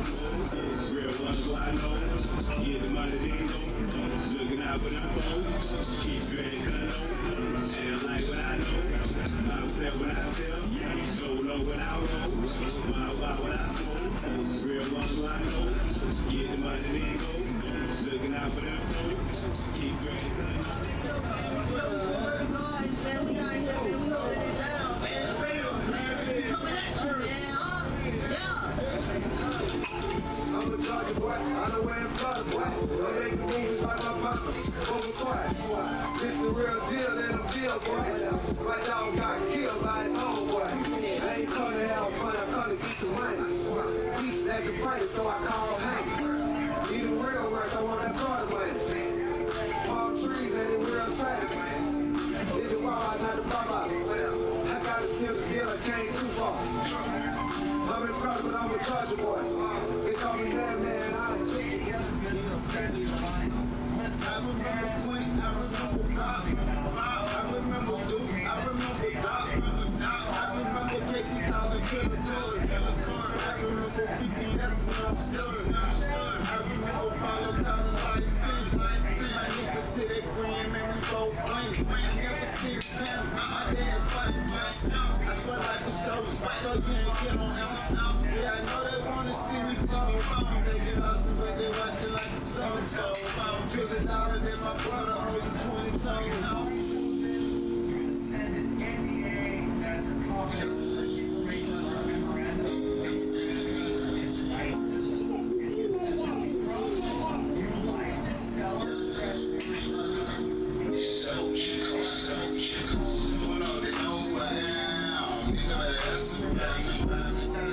Chelsea on the beat, wet like a waterfall. No, real niggas don't fall. No, never shout. Pass to the war red, it's brain tables. Somebody tell her shout. Do the man like this, like fall. Oh no, coming up for bad shout. Have a new people down all day. Trapping in the street, we in the hallway. Where you bring it? That did the hallway. Bringing jewels in the city, no feet now. Wanna have it like a beat dog. Okay, I get it, but I'm getting out. Yeah, I know how they feel. Back on the field, I'm here for real. My cousin Big L Red Hill. You bring out on the deal. Smash on the put on the wheel. Then I hit dollar, no gun problem. Never got problem. Ready to stop. It's still free. Ready to be. Shawty said she wanna swallow me. Deep though and conquer me. She a free. I know she is. I know she will. Shawty said she wanna swallow me. Deep though and conquer me. She a free. I know she is. I know she will. Shawty said she wanna swallow me. Deep though and conquer me. She a free. I know she is. I know she will. Shawty said she wanna swallow me. Deep though and conquer me. She a free.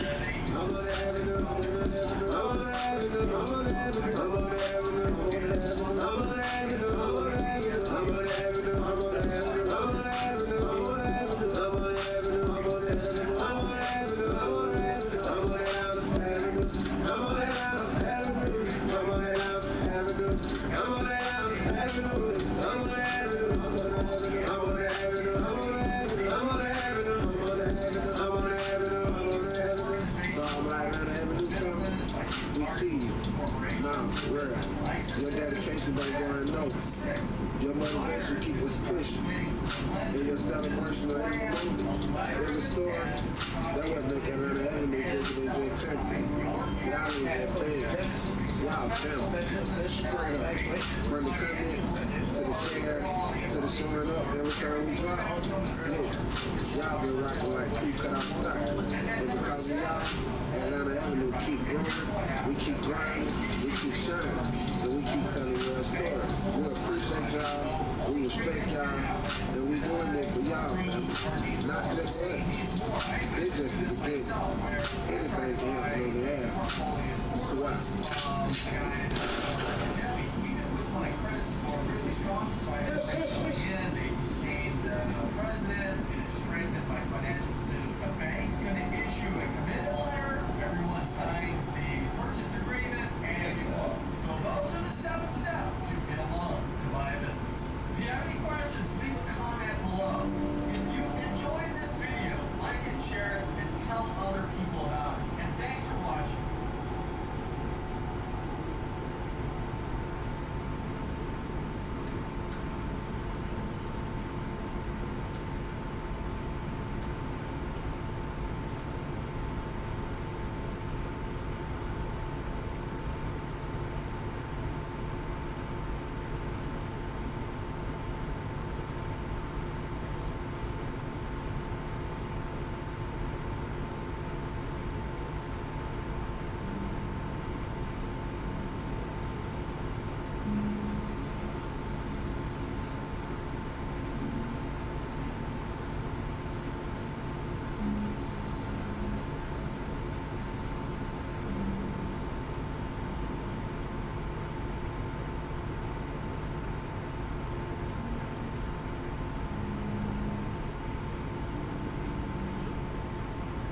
treatment is 4 times a year, so why wait? Talk to your doctor. Botox effects may spread hours to weeks after injection, causing serious symptoms. Although your doctor right away has trouble swallowing, spitting, breathing, eye problems, or muscle skin signs of a life-threatening condition. Those with these conditions before injection are at highest risk. Side effects may include allergic reactions like rash, breathing problems, dizziness, neck and injection site pain, and headache. Don't receive Botox if there's a skin infection. Tell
play the TV thing.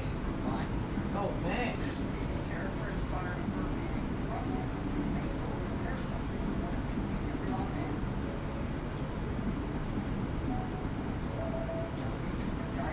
MacGyver or something. Back to you, Mom.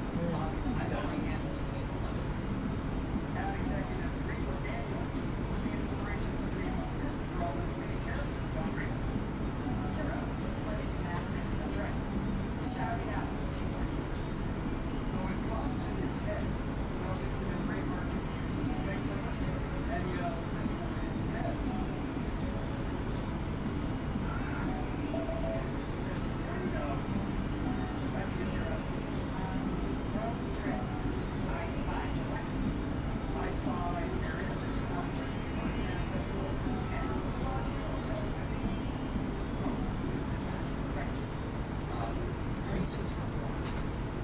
If American Pie is your karaoke go-to, you know they're the three men I admire most who caught the last train for the coast. Kira. What is Father, Son, and the Holy Ghost? That's right. Hairstyles of the rich and famous for 300. Seven Buns was Carrie Fisher's nickname for this character's iconic hairstyle.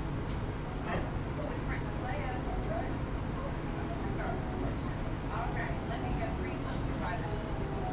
Unlike women, these three unalien words are specifically mentioned in the Declaration of Independence. Life, living in pursuit of happiness. Life, liberty, and the pursuit of happiness. Good for 500. Let me get shout out for 500. Of the school's iconic fight cheer, ESPN once wrote, Hottie Toddy has no real meaning, but it means everything in Oxford. What is Harvard? Oh, what is Ole Miss, Mississippi, right? Oh, Mississippi. Shakespeare plays by initials 100. The title character utters the famous line, get to pretend. AC. What is Julie Caesar? This is my shot. Back to therapy. Here he is on. Back to therapy. What is hairstyles of the rich and famous? This actress once said, the Rachel was not my best look, and the ugliest haircut I've ever seen.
A cataract. What is a cataract? Let's go to literary tourism for 600. That's there.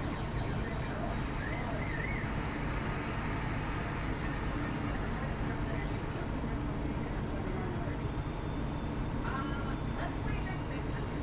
Alright, here's your clue. Literary tourism. Scotland's remote island of Jura is famous for two things: a whiskey distillery and a farmhouse where George Orwell wrote this classic. 1984. But it's 1984. But it's 1984. Oh my gosh! What is 1984?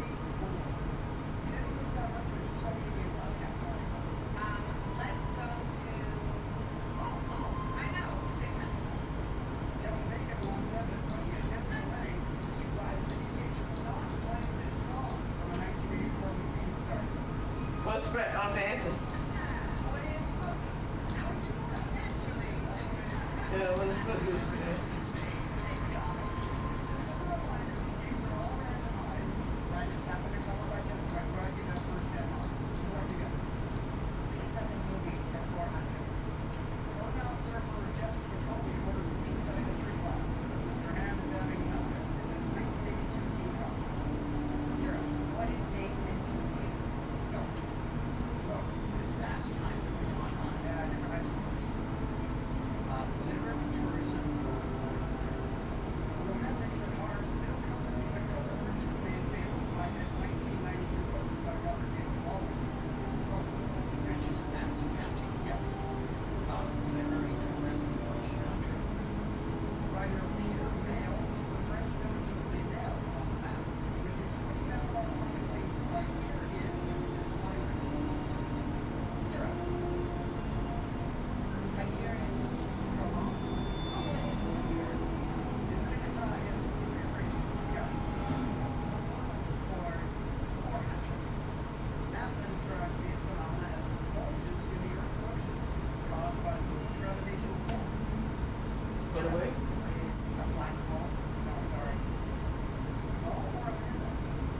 Black hole would be scary, but these are just the tides. That's where the tides Yeah, that's what I said. The time. Pizza at the movies for 800. Julia Roberts stars on the rise after she played a waitress in this film set at a New England pizza. Oh, that pizza place. What is Mystic Pizza? Correct. The eyes have it for 400. Yeah, it's there. The other day, you've got enough to take back the lead if you're really big enough, Kira. 1,000. All right. With $1,000 at stake, here's your clue in the eyes have it. Get to a doctor pronto if this layer of tissue that processes light detaches from the back of your eye. That's the okay. What is the red? That is correct, yes. Literary tourism for 200. Trip down the Oregon Volkswagen Highway from Mom and Pop and see the places that inspired this beloved children's series. Oh, House on the Prairie. yes. Literary tourism for 1,000. Have a pint at Pete's Tavern in the Big Apple. Don't expect to get the movie where O. Henry wrote this poignant Christmas story. What's the Scrooge? What is a Christmas Carol? Sorry, no. Oh, It's the gift of the match. you got it. 1,000 for you.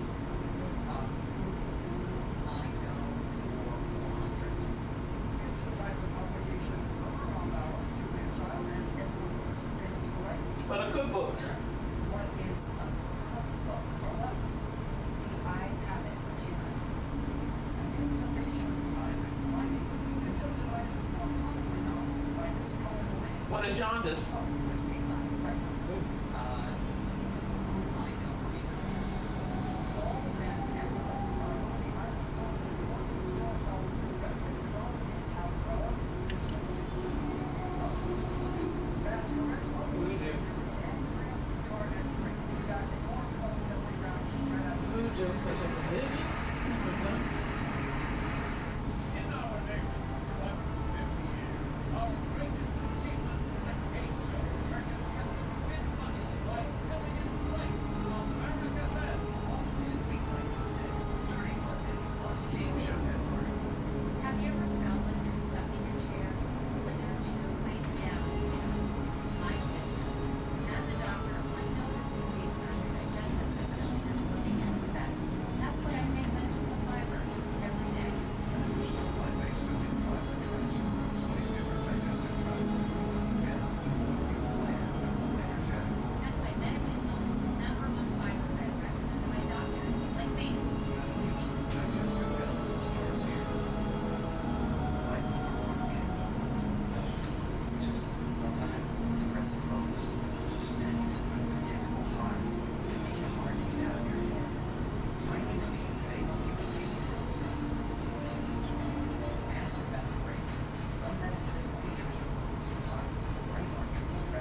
justices of the Supreme Court, Ketanji Brown Jackson. I was gonna guess what.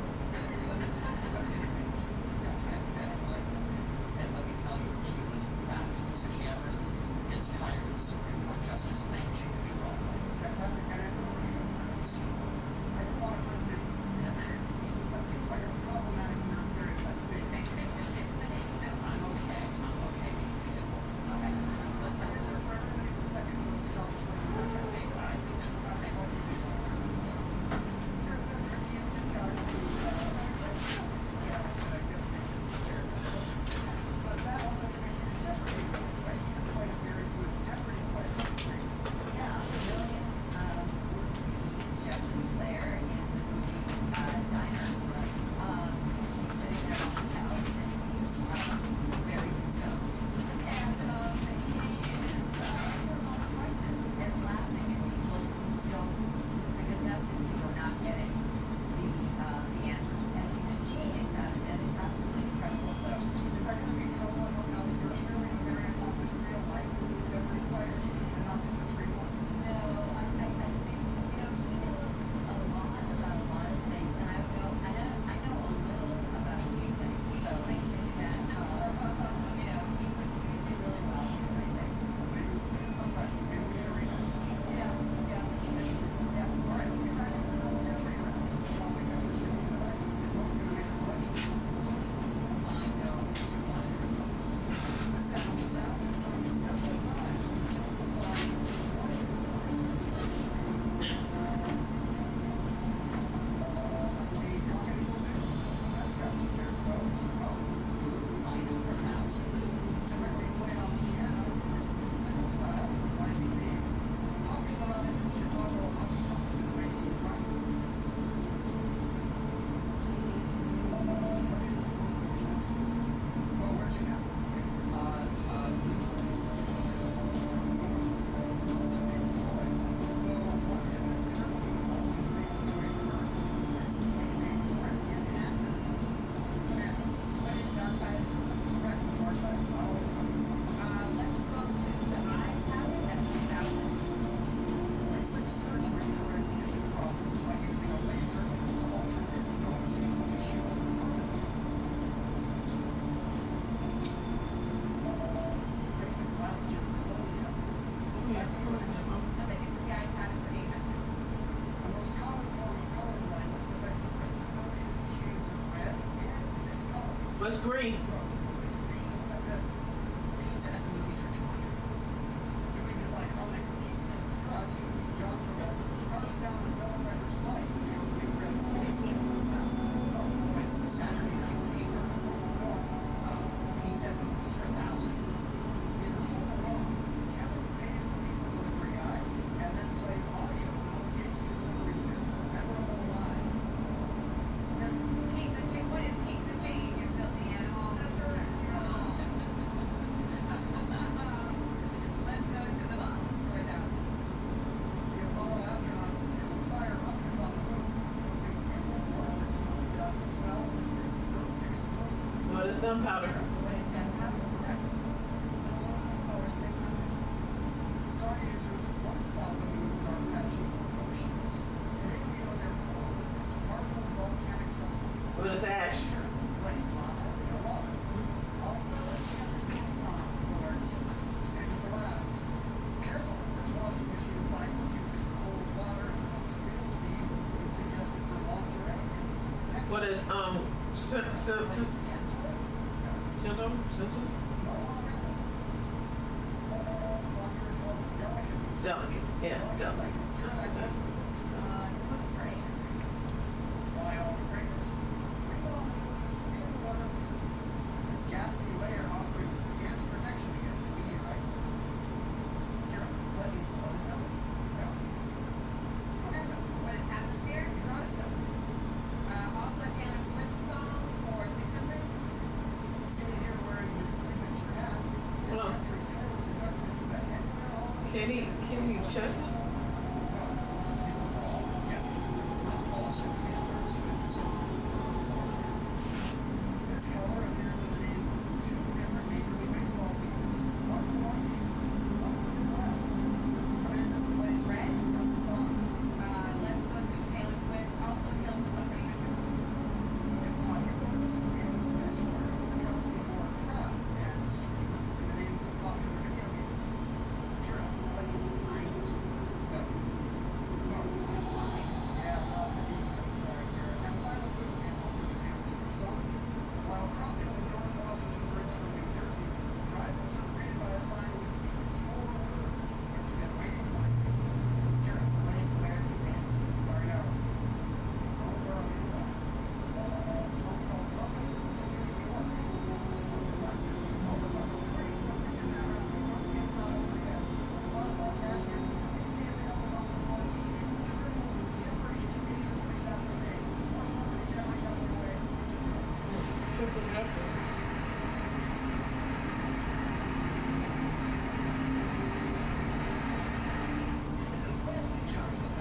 Surprise drop. Here's the deals coming to you.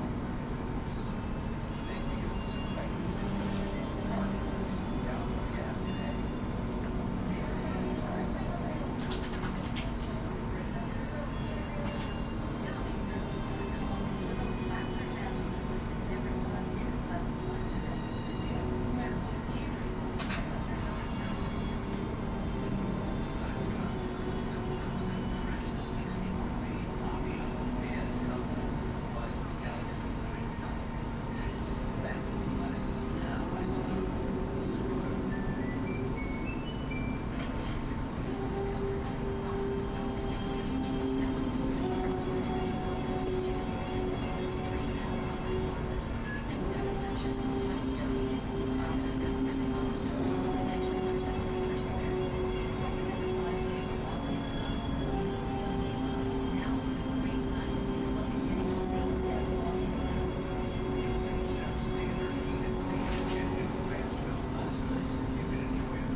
Favorite things? What are my favorite things?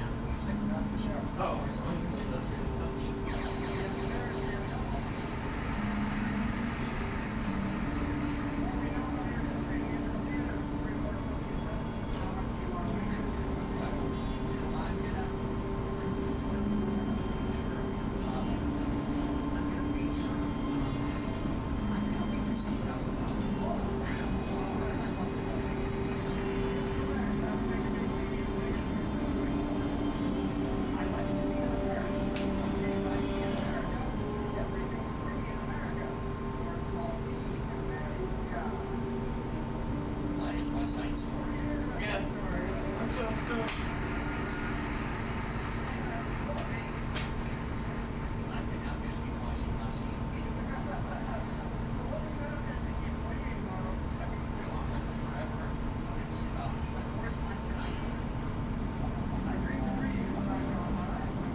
Those roads started. It's time to try to find gravity. Because trying to find gravity can't hold me down. Kira, what is wicked? Celebrity tell-alls for 600. Friends, lovers, and the big terrible thing. He revealed in the future editions of his memoir would not include Keanu Reeves. Kira. Is I got no time. You get no time. who's Matthew Perry?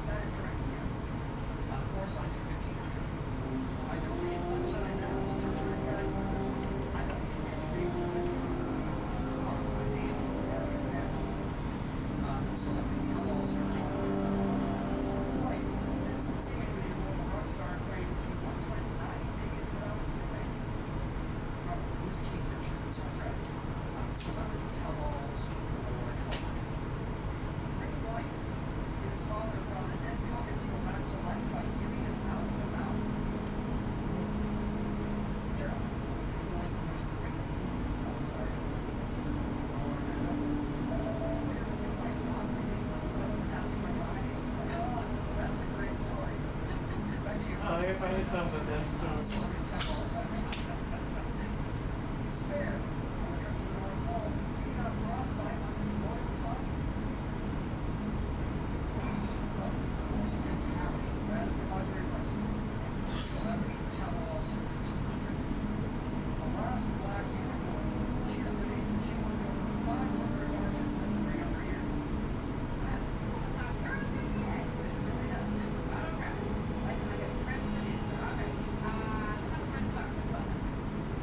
Music of the Harlem Renaissance included the voice of Who's Billie Holiday? who has been portrayed by Diane Ross and Anne Renee.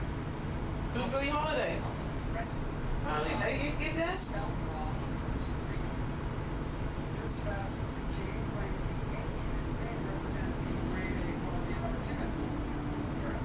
What is Chick-fil-A? Yes. Change of pace for 600. The rap one featured Frank Dean and Sammy. The rap one featured... What is a pack? What is a pack? What is pack? Yeah. Change of pace for 900. In a hit song, The Weeknd sang, I can't feel my this when I'm hit, but I love it. What is my heart? What is space? Can I get welcome to the White House for 600? Strollers are prohibited on public tours of the White House. These items, such as pamphlets or puppies, are limited. What are diapers? Diapers. They wear diapers to the White House. Welcome to the White House for 300. Listen to carolers. White House Visitor Log showed 87,061 entries for this month in 2022. Over 2 times any other month that year. For visitors? Right. Welcome to the White House for 900. This NBA championship winning team was honored at the White House in 2023. Steph Curry called the visit majestic.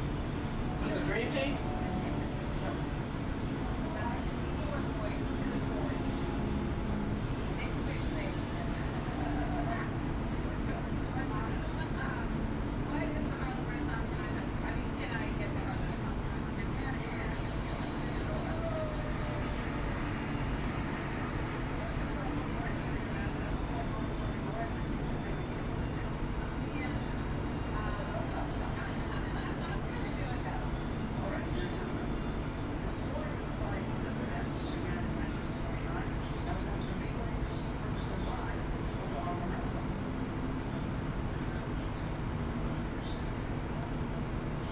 The Great Depression. What's the Great Depression? Yes, that is correct. Here one is.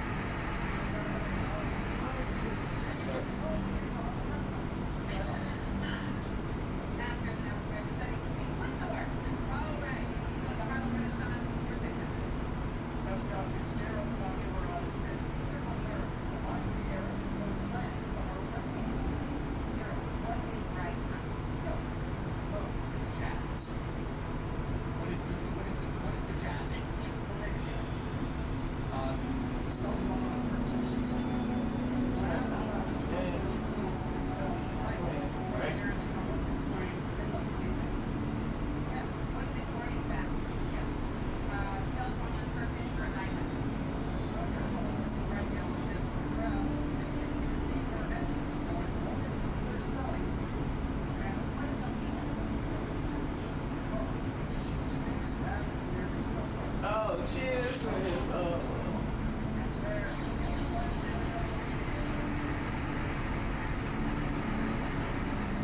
see the sports 101 with me? Oh, okay. Here's your clue. It's spelled wrong on purpose. To create buzz, this tech company used to attach fuzzy pink mustaches to its vehicles. They certainly got the world's attention. What's that? What is lift? Smith is right, yes.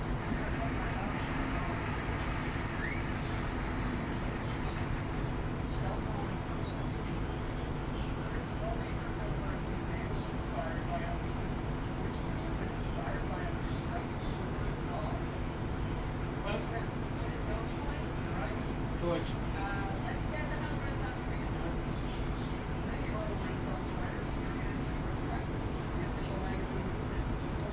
What's the NAACP? Let's go to a change of pace for 12. Often used in wedding gowns, chantilly is a popular type of disinfectant. What's lace? Change of pace for 1500. This word can refer to a single sheet of postage stamps or a single sheet of plaques. Well, welcome to the White House in 1200. How do you get a quarter gift in the Oval Office? In 2023, Jason Sudeikis and the cast of this TV series visited the White House. What's blessing? That's correct. And finally, over to the White House. At the White House during the AAPI Heritage Month in 2022, this holy man spoke to the press in English and Korean about Asian inclusion. What is BTS? I had no idea he was such a big K-pop fan, but that's actually 33,200. Very impressive score. Thanks to those gutsy NO wagers. Final Jeopardy's up now. Let's see what category we have for you. Something easy at home. Geometry. We'll see how they make their wagers with this one. Don't bet nothing. Like when they-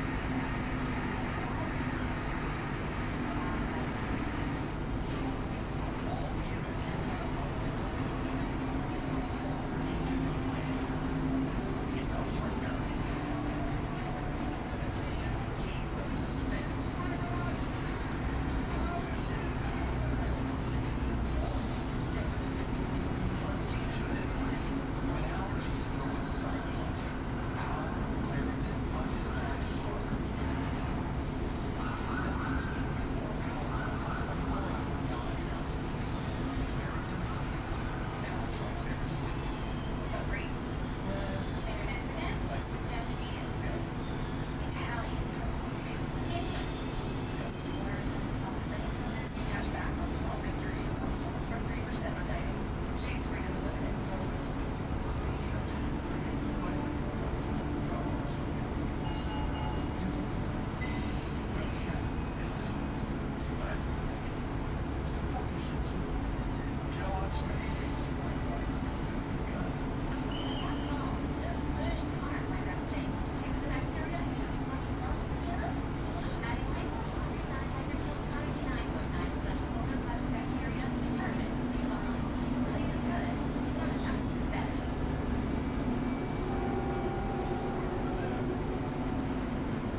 And oh, she won.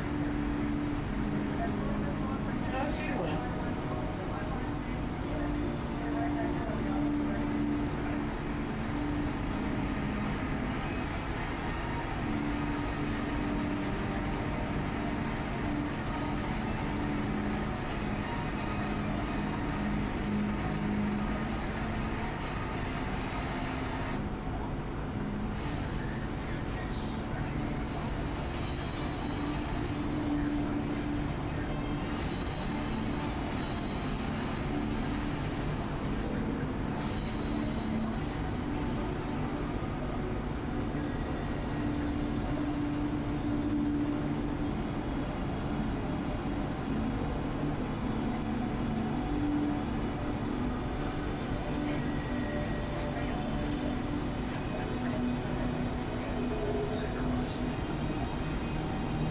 Masters. It's gonna be another hot afternoon here at Augusta on Sunday, and we look like we are in for one fantastic finish.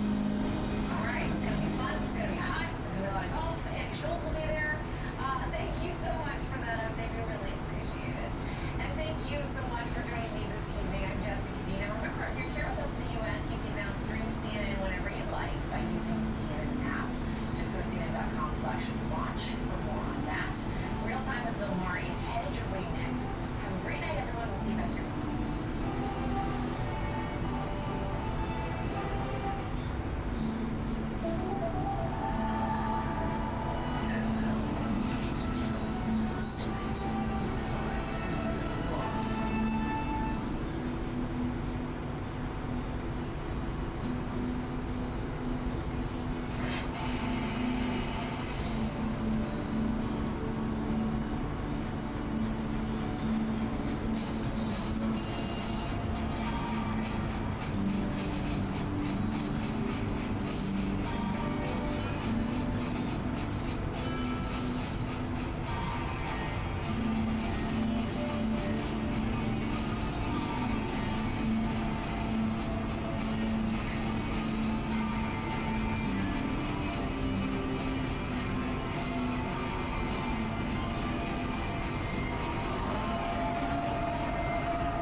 How is this to appeal to Gen Z?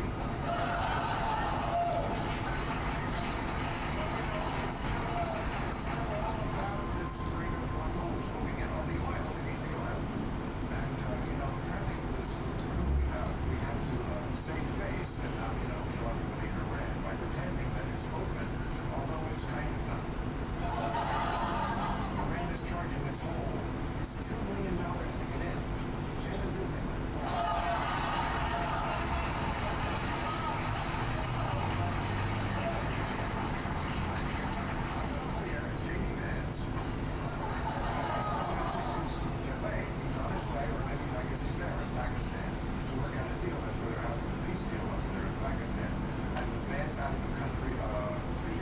Becomes second in line to kiss Trump's ass.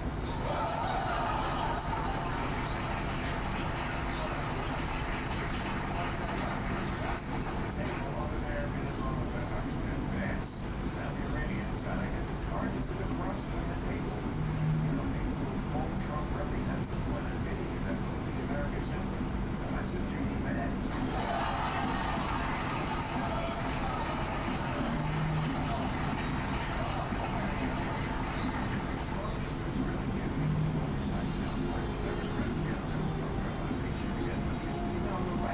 Some of his historically biggest supporters are abandoning him and criticizing him. Tucker Carlson, David Kelly, Candace Owens, Alex Jones, and Trump fired back at all of this week. He says, people want to. Stupid people. They know it. Their family knows it. Everybody knows it. He's right. They are. Most of the people, they fell for his bullshit.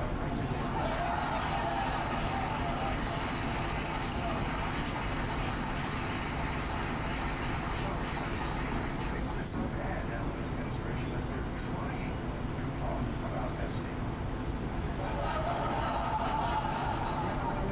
Melania came out this week. Trump says he didn't know she was going to do. I don't know, but Melania came out at a press conference and said the lies about her, Epstein, must end. And no one knew what the statement meant or why she was saying it now. But Amazon bought the rights to it for $78 million.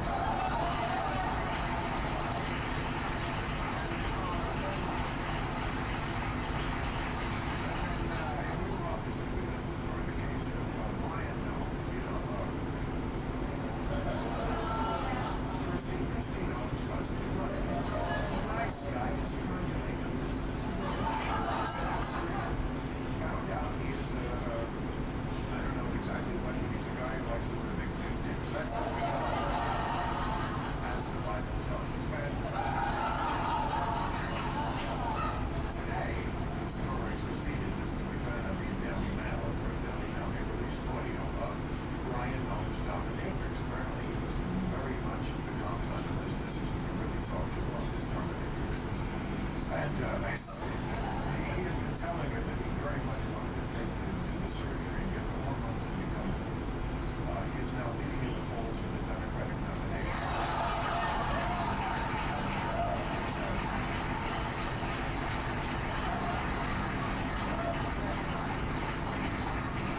He's a nice guy. He had a weird life, because he wanted the big fake tips, but he also wanted to be humiliated for having him. That's what a dominatrix does. And people pay them to humiliate you.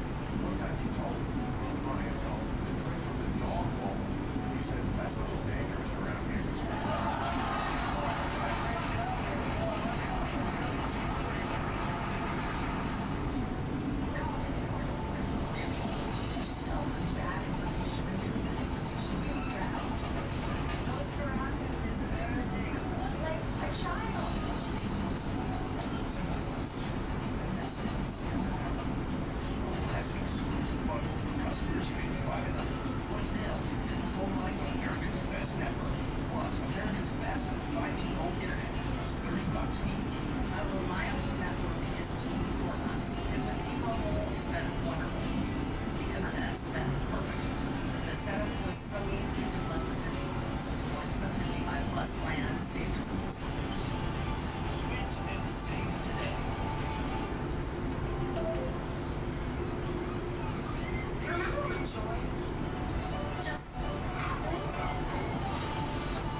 Personalized home care from home instead can help with daily routines that make you feel like you.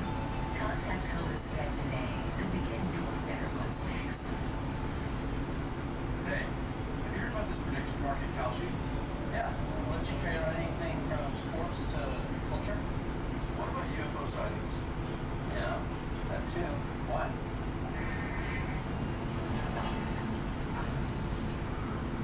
Just leave them like that.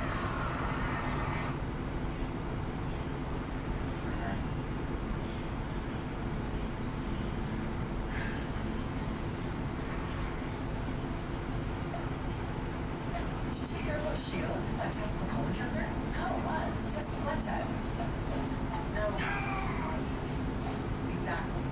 So I don't have to spend time doing all that other stuff? Nope.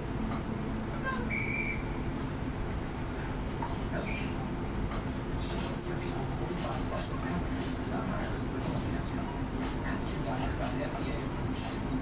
From a company trusted in blood tests for cancer for over a decade. Searching for friends. Sunday at 9 on CNN and next day on the CNN app.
Decide whether they're going to get chemo or not, whether they're going to get an MRI or not. I decide that.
exercise. 3 kinds of exercise. They want us what I go?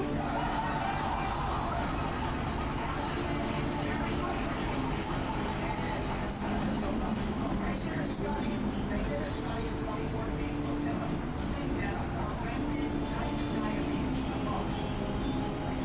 It was a basic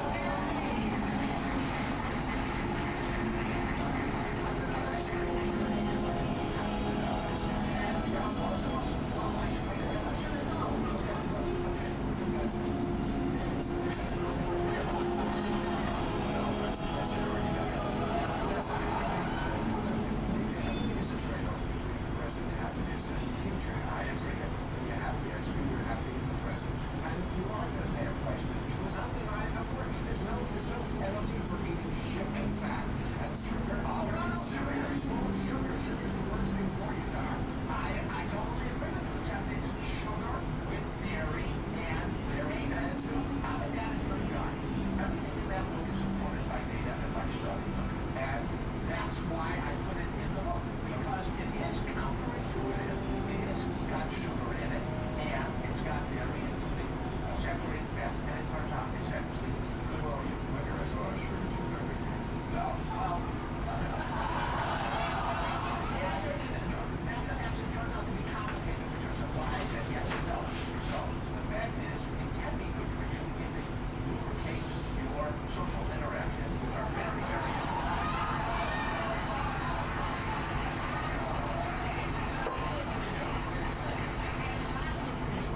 My social interactions. I tell you, I try to look it up. I agree with that. and too much of it is not good for you. It causes cancer, heart disease, dementia, not a good thing. I've seen studies in the past, like 2 drinks a day is good for you. Okay, well, whatever it is, the point of it is 0% of it is actually good for you. It's poison. There used to be a fucking skull on the bottom. Okay, but there's a trade-off. The guy who comes home from work and he's like this, and he's so tense. If he has a couple of drinks, It might be helpful to talk to someone about that. well,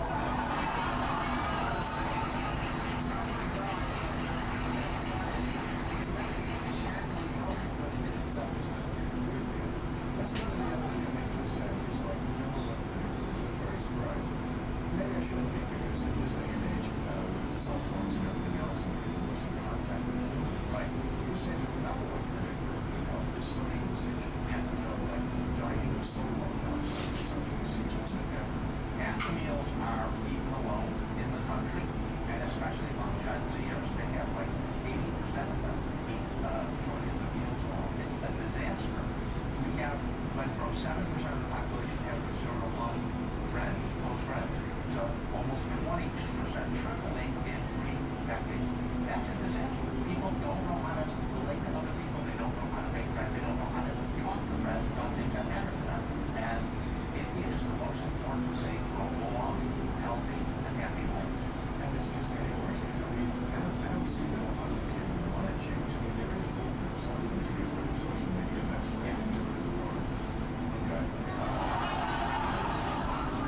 And we know that's correlated with better mental functioning and feeling better. For everyone I've heard about that, I've heard people say ChatGPT is really my best friend. I mean, I've heard that exactly. That is.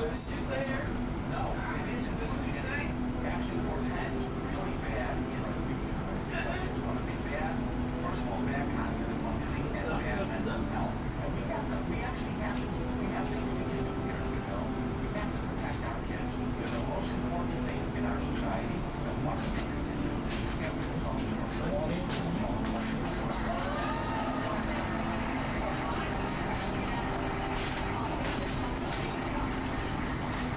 Last thing, I mean, very healthy home, you know.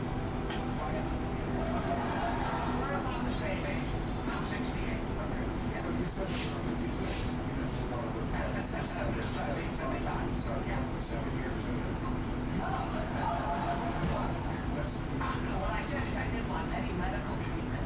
That the purpose of that was to keep me alive. But if I broke my hip, I want that fixed. If I got glaucoma or cataract, then I would see a lot of that fixed. So, yes. okay. And you don't believe in retirement, right? Because Bad idea. Your cognitive function is a bad idea. what about people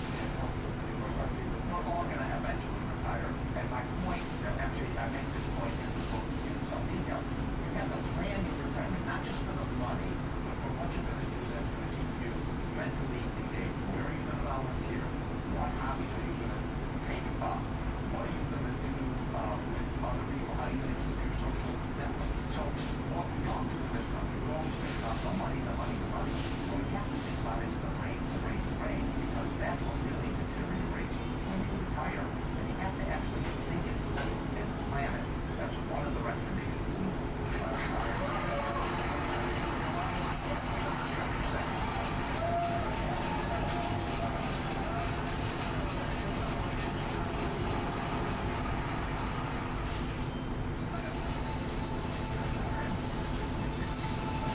After last month, NASA solar flare added a 20th hour to the day. This is point very much.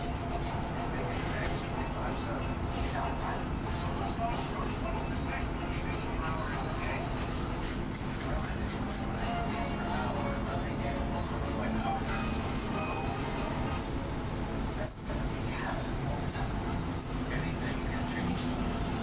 From HR to payroll, ADP designs forward-thinking solutions to take on the next anything. There's a lot to consider when finding the best CLO treatment for you.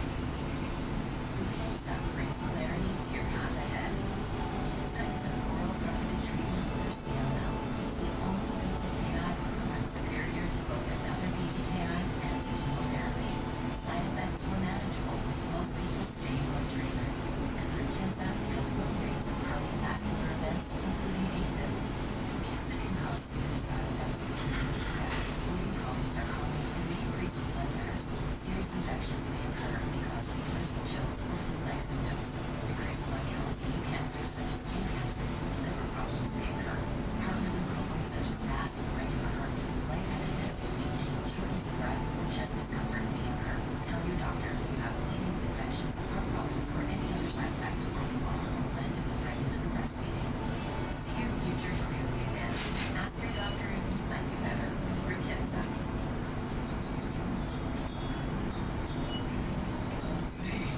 Steve. John, they say with Lavazza, you'll become a maestro. Yeah, maestro of coffee. So that's nothing to do with music. He does that. What is coffee? Coffee. Shall I go again? Please don't. Enjoy the pleasure of a glass of fully crafted coffee and feel like an Italian barista at home. Discover the fancy blends now. I need that one. That is my cheese left. All industries use pesticides on all they do from the grass, sunlight, and soil. Using soil and climate control, we designed a pesticide for your plant just for your plant. It all starts with powerful decisions and champions. Trusted by the world's largest technology companies. Decided to build custom infrastructure for its toughest needs to make your businesses with scalable, high-performance solutions. A scale business supported by reliable, proven security, world-class experts, and to grow to scale. The scale for a reason. Today, changes we move tonight. Introducing comfort mattresses. It changes as fast as your life does, personalizing your comfort every night. Limited time and free delivery. 1 day only. Closed captioning brought to you by Guild. Designer sales up to 70% off retail. Built has the designers that get your heart racing. At inside prices, new every day. Currently nothing going in a flash. Designer sales are up to 70% off. Shop guild.com today.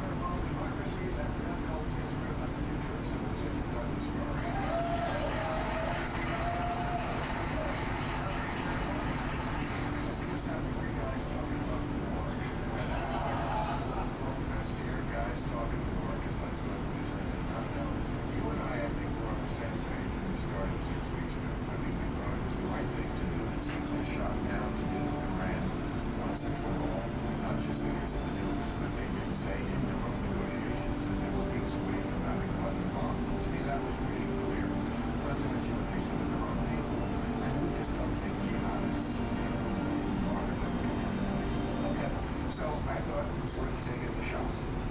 6 weeks later, I think we're in different places. I read your columns, and you think we got to finish this, no matter what it takes. I was never on that page. I was on the page. This is a great opportunity. Hey, we see them all in one place. We can wipe out the whole leadership at once. It looks like they're ready for an uprising. Take the shot, Mav. Take the shot. We did it, and it didn't work. Now what? Do we cut and run, or do we stay the course? I hope Donald Trump is the abandoner he's always been.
Focus on the issue again from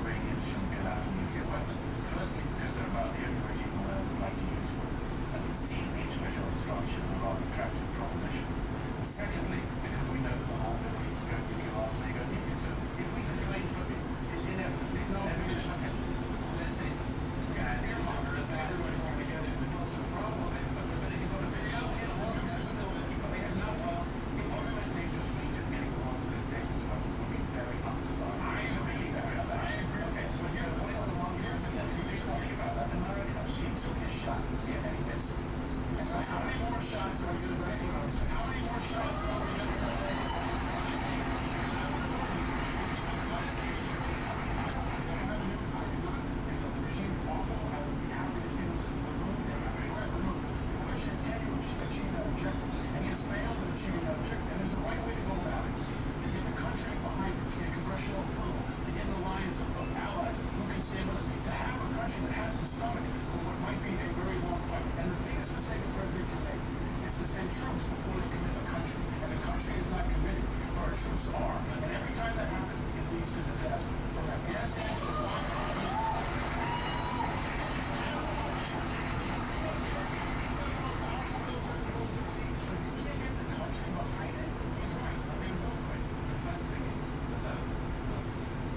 success, everyone wants it to be a short, sharp war. It hasn't been that yet. It doesn't mean that after 6 weeks we can say this has been a disaster. But one thing I would add to it is, the one thing I would add about the international alliances, don't bet that every European country, every single European country has the same policy as one does, that the Iranians should get out of Europe. What have they done about it? Nothing. The German Chancellor said last year when the Americans, Israelis asked him to bomb the reactors, he said, our policy in Germany is that the Iranians should get a nuclear weapon, but the Americans are doing our dirty work for us. Now that's an ally that you want to get on side. No, they're on side in principle, it's just they're not going to commit anything. It's only America that is the story, so we just should our allies before the data.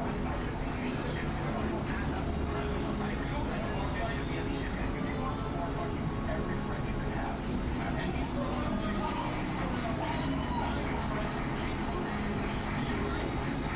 pushing away Ukraine's denying support for Ukraine. And so listening today said that Ukrainians are shut down for us and would have killed Americans. So let's focus on Ukraine. Let's focus on getting friends if you're going to go into a war. And that's another reason he failed. Because he's been a strategic failure and he hasn't assembled the resources to do the thing that he wanted to do. He has assembled resources. You've got the UAE, you've got even Qatar, you've got the Jordanians, you've got almost every other country in the region because the Iranians have been fighting. Do you think American soldiers feel great about that? They don't have the British, they don't have the French, they don't have all our enemies.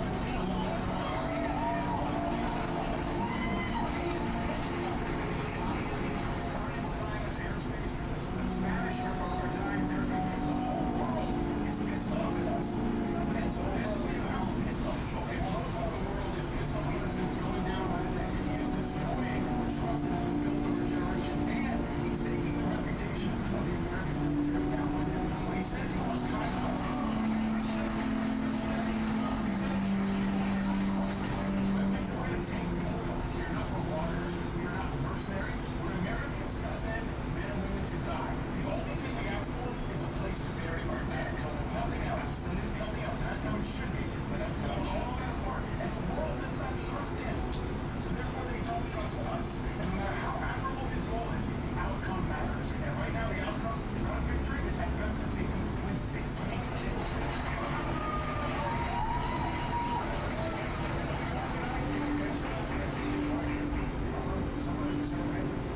I just think that this is the second time we've tried to do this in the Middle East. We tried it in Iraq, that was a long time ago. We should talk about it. We need to have a democracy in the heart of the Middle East. I'm pretending I don't have one called Israel, but okay. An Arab, a Muslim democracy. This is the second time we basically tried to do that, because that's really the end game.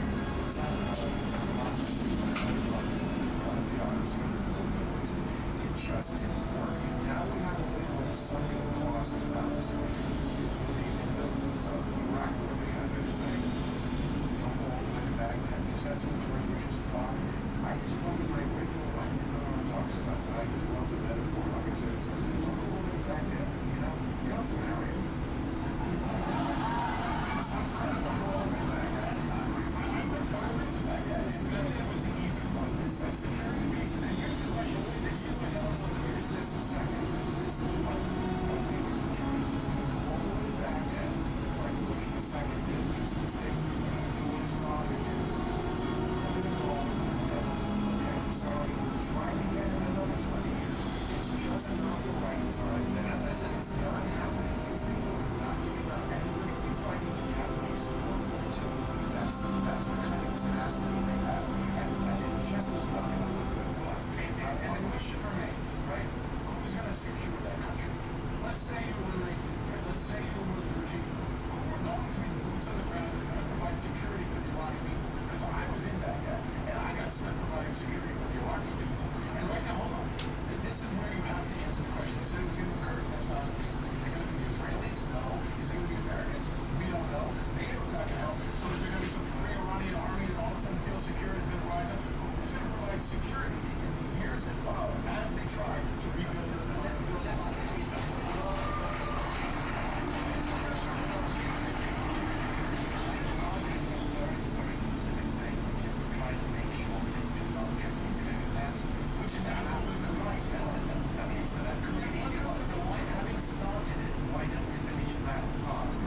stroke, right?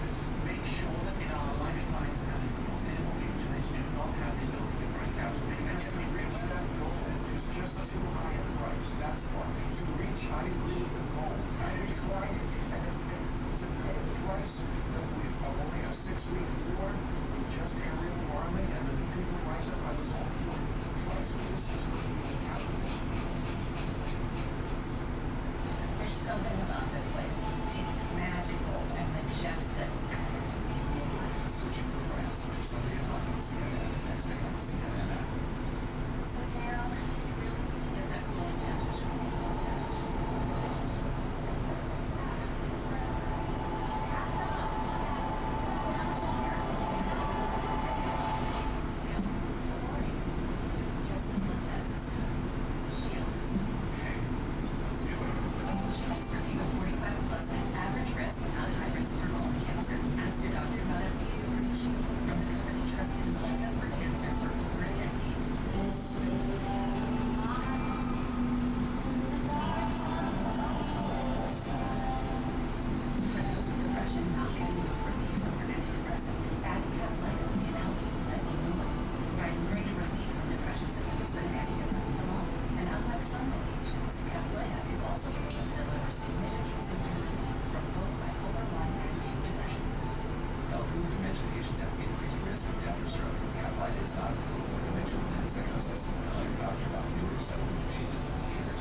health. We've got the quality tools and savings to start your new year off right. So come celebrate spring savings at Harbor Freight. Going on now. Don't miss unbeatable deals at Harbor Freight Spring Black Friday. All industry sells pesticides like that. While they deep fry the grass, Sunday created something different. Using soil and climate data, we designed a pesticide-free plant made just for you. Excuse me. I love sports. Sometimes, like the t-shirt kid, gets me square in the non-shoes. I wonder, is sport clips better than sports? Because sports unless I'm not Steve Tao. It's sports unless I'm not exploding cheese. I like your shirt. Thanks. It was free. Sport clips. It's a game changer. What you do today changes what you want tonight. Introducing comfortable mattress from Sleepover. It changes as fast as your mind does, personalizing your comfort overnight. For a limited time, get free delivery 1 day only at Sleepover. Closed captioning brought to you by AARP. Join and get instant access to member benefits. Join AARP today. Instant access to benefits, programs, and services. Just $15 for your first year of automatic renewal. You can get a second membership free.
Doesn't sound like you're ready to hire.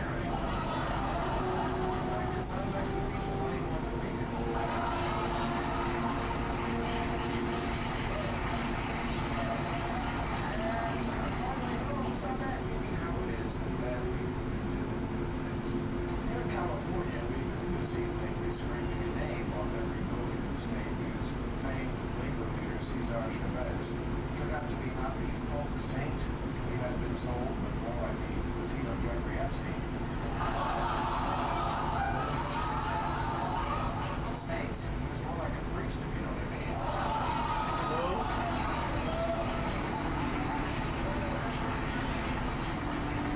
Officials here have been in such a rush to get his name off schools. Half the kids in LA now go to TBD Elementary.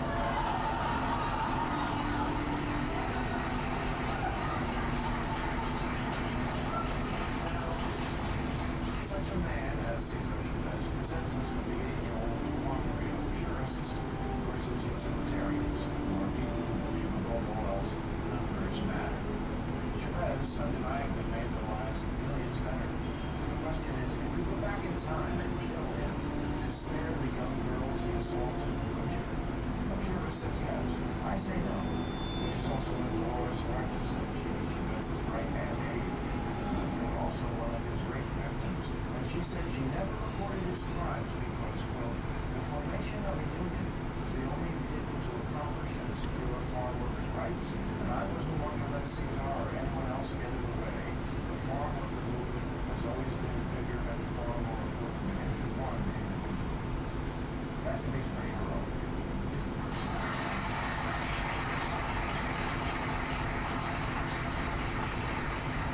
That's life.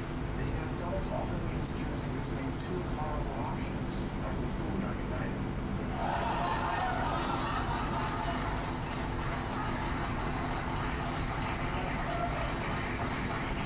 Here's where someone always says, why can't we just have great deeds done by good people?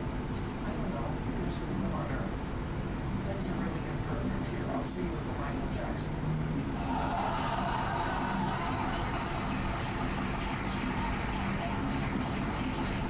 It's funny how when it comes to the arts, we seem to have no trouble separating bad people from the good stuff they do.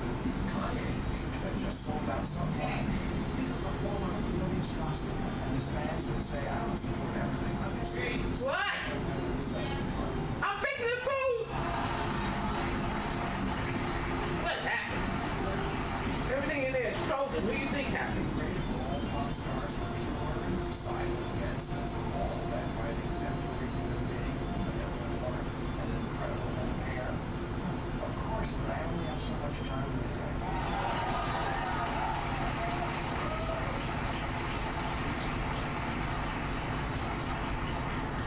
Kids, do you know about MBS? No, that's not when older people can't shit, right? No, MBS is Mohammed bin Salman. He's the crown prince of Saudi Arabia. And thanks to him, Saudi Arabia lets women drive now. Oh, wow. And the fact that that is an applause break tells you how heavy a lift modernizing Saudi Arabia is. Thank you, my president. But he's doing it.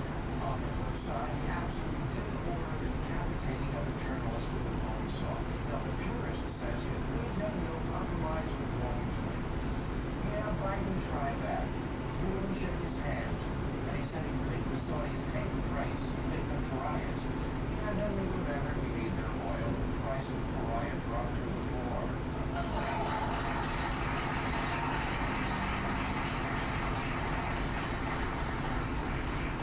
Trump, of course, completely could give a shit about any of it. One said to MBS, put her there, and as long as you're killing journalists, have you met Don Lemon?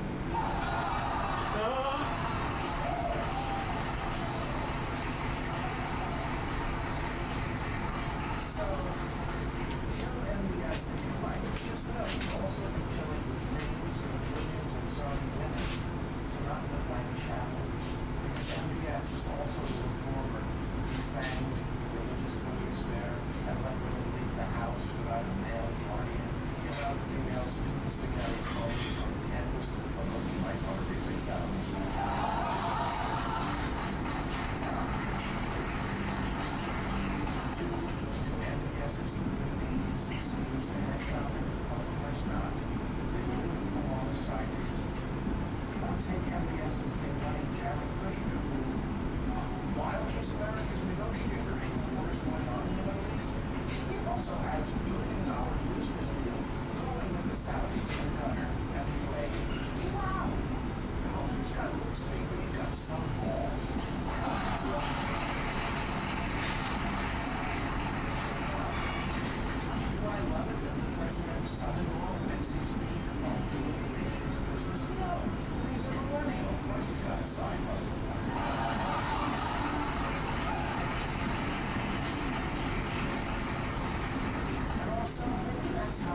business gets done. That part of the world, yes, it reeks of corruption. But do I hate it that the top dog in Islam is close with a Jew? I don't. I think it's great. I think it's great progress that the Arabs would rather bribe Jews than kill them.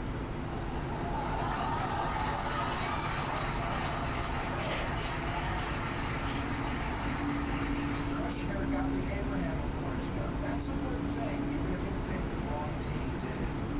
The Iranian regime has killed because they wanted to be free thousands and thousands of women on purpose. We killed 175 by accident.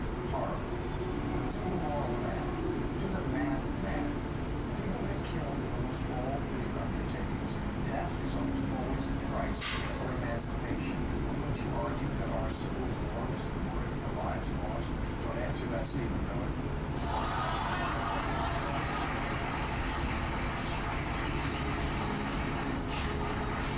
Thomas Jefferson had sex with a slave. And being a slave meant she could not say no. That's a rapist. A rapist who wrote the Declaration of Independence. And somehow was also the product of the Enlightenment who invented a great country. Life makes no sense. Labor unions and democracies are founded by rapists. And pussy grab. Modernity can be ushered in by beginners. I know. It's like finding out a type of books to just write.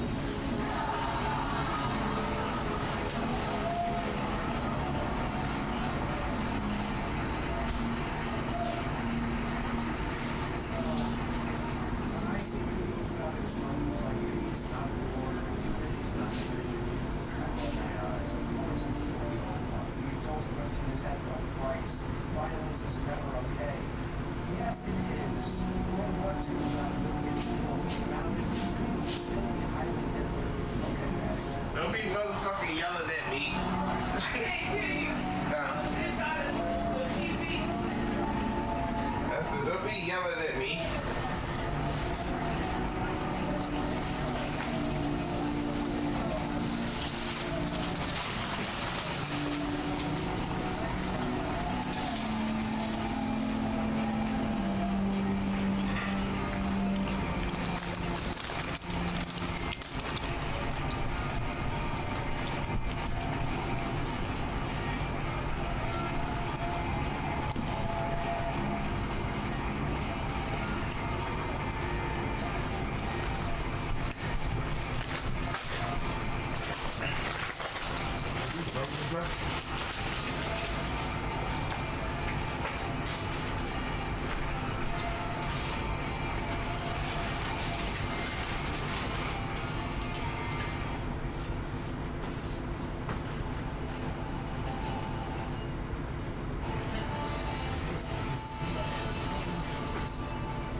Excessive demands by the United States, that state media saying, considering the U.S.'s excessive demands, it's seems that this is the Iranian team's last chance to reach a common framework in this round of talks that could potentially mean some insurmountable differences between the two. I want you to listen in now on some of the latest remarks from the Commander-in-Chief, from President Trump, who can be the one that ultimately made the final decision while his son-in-law and his vice president continue with those talks. Here's what the president said recently. We win, no matter what. We defeated their military. They have no navy. 158 ships are underwater, undersea. All of their mine switchers, all of their, they call them mine droppers. Can you imagine? A country has 28 mine droppers. You think that's nice? With all of that being said, they're all defeated, by the way. They're all at the bottom of the sea. Now, with all of that, they have no navy. They have no radar. They have no air force. Their leaders are all dead. Khomeini is gone. For many years, he ruled. He's gone. With all of that, let's see what happens. But from my standpoint, I don't care. Again, these are the live pictures where at the location of these ongoing talks in Islamabad, Pakistan, we're told the Vice President J.D. Vance is expected any moment now to at least update reporters there on the ground with exactly where those talks currently are. Some additional reporting that we've received from our colleagues there recently with Sophia Saifi in Islamabad reporting that reporters there are essentially beginning to favor the bright lights, which really gives you a sense just how long these talks have been going without any potential end right now at the convention center as they continue to wait for any potential nugget of information. And that really underscores the importance of what we could potentially see any moment now when these doors open. And as we expect, J.D. Vance, Vice President of the United States, to bring us an update on the situation. For now, though, let's head over to CNN's Nick Robertson, who again has been following these talks on the ground for hours, just to give us a sense of where things are and what we've heard from these delegations. Maybe you can hear us at the beginning. Yeah, it's really starting to be exciting by President it's really shrouded in a huge amount of secrecy. We had over 16 hours of talk. It was daylight when sundown through the night. And the sun is already up here in Islamabad, so that gives you an idea of how long things have been going on. But in terms of details coming out of these talks, we really had the sense of because the Iranian state media has been putting out a variety of lines that it does appear as if one of the sticking points has been around the issue of the Australian problem.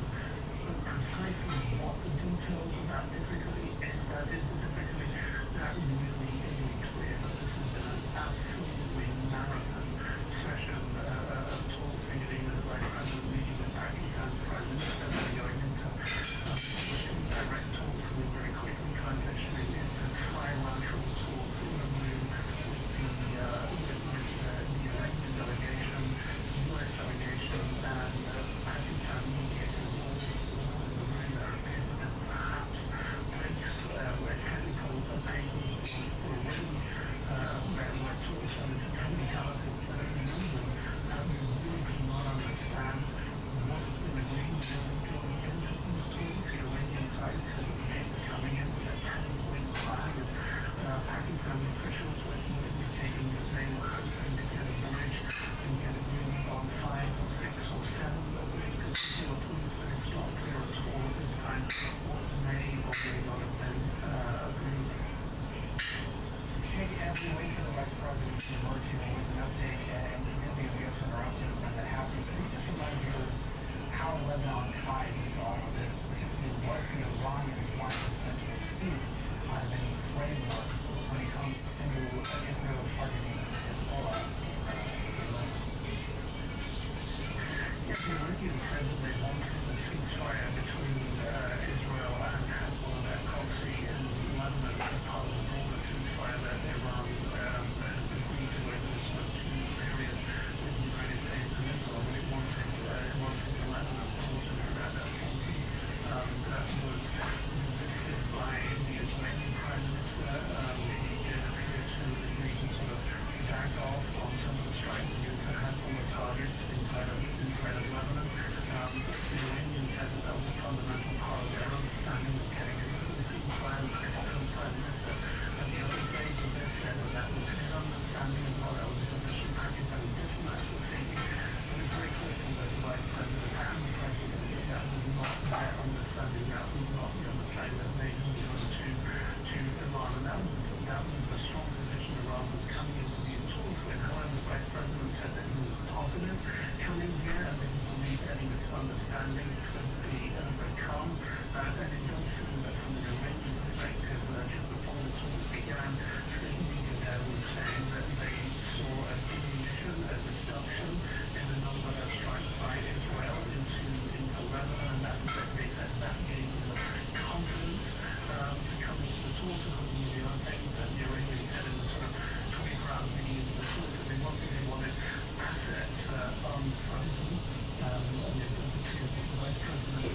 that's right. I've got my eye on that door. You see there's a little camera I see it open. I will go quiet. And that is something that the Iranians were saying they wanted to see assets of dollars and assets that were frozen. They wanted to unfrozen. There were indications from the Iranian media today that they had gotten unfrozen. From the Vice President's office, and that was from the White House, and they said that was not the case. So there's a lot of outstanding questions. There's a question about from TATICAL today about mining vessels moving into the Strait of Hormuz. It was later they heard from Iranian state media saying that there can be no military vessels through the Strait of Hormuz. So there's been a lot of you might call it spin or propaganda from the Iranian side setting out their position, but we've been watching their narrative through the day. It does appear that the Iranians have sort of been explaining to their public why they've remained engaged in the talks, because they say they're looking at their national interest, that this is the right thing to do, and that they're moving in the right direction. So it can sort of seem like a very hardline position on certain issues. And 24 hours ago, the Iranians continue to sort of explain away why they've moved into the talks and why they're taking certain positions. So they bounced in and kept up a very sort of firm line on the Strait of Hormuz. At one point claiming that they told Pakistani interlocutors here that if a US frigate moved into the Strait of Hormuz, then they would target it. Again, this isn't something that we've been able to stand up and verify, because it's just something that the Iranians are saying that absolutely some insight from the Vice President. Now, I think it's hard to underestimate or underestimate, if you will, just how hard and tough negotiations like this are. 16 hours of talks. This is the highest level meeting between the US and Iranian officials in almost half a century since the Iranian Revolution, when the Ayatollahs took power back in 1979. So this is a meeting of huge consequence, but of course huge interest as well. What happens was an agreement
results of those talks right now. I should add direct talks that have been going on for 16 hours, as you pointed out, Nick, with the lives also of millions of people across the Middle East hinging, as well as the global economy, as we point out, hinging on what's happening there. Nick, we'll come back to you in a moment, but first I want to head back to the United States and go to Julia Benbrook in Miami. Julia, you've been in contact with the White House as you and I wait together. Again, apologies if we have to run through those doors open. But has President Trump perhaps hinted any positive or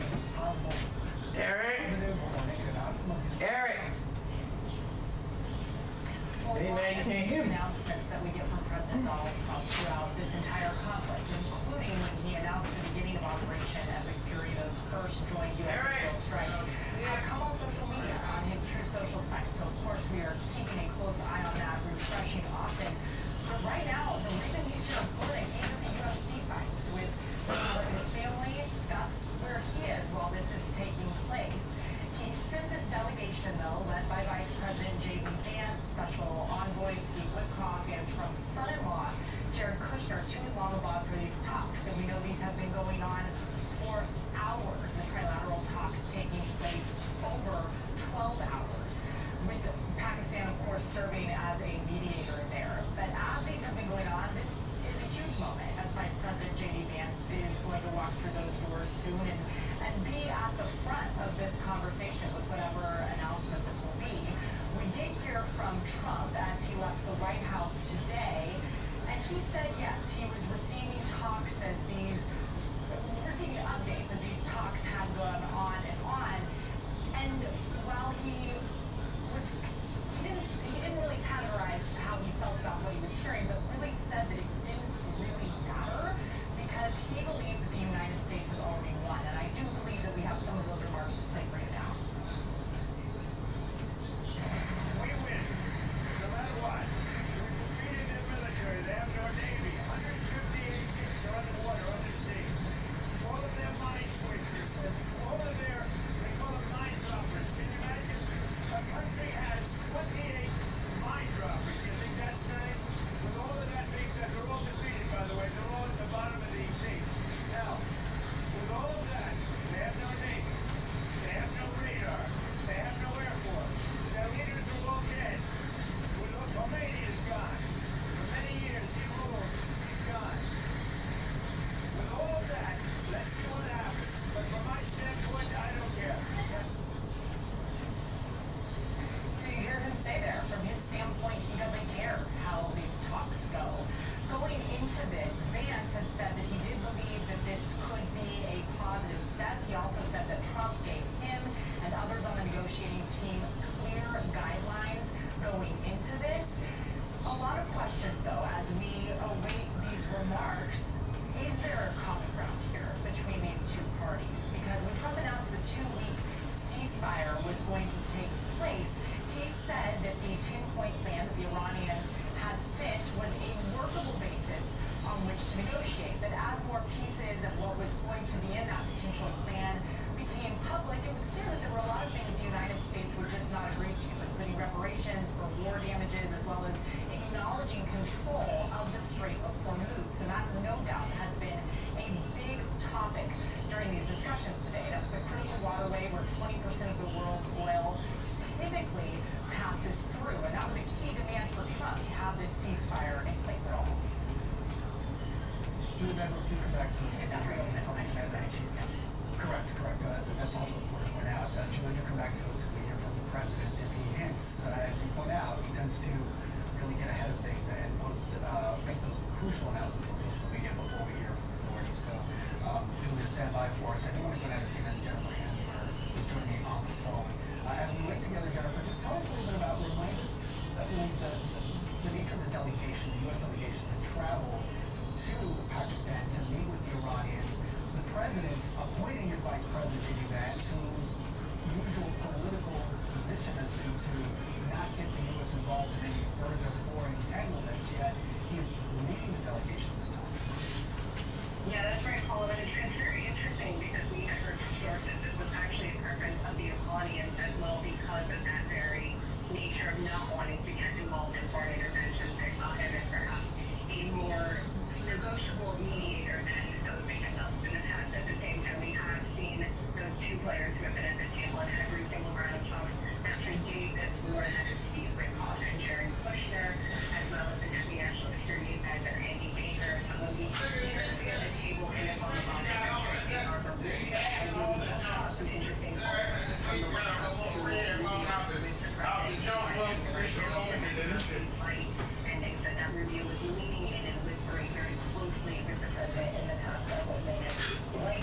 watching something in here? I just said that on what I was looking at going on there.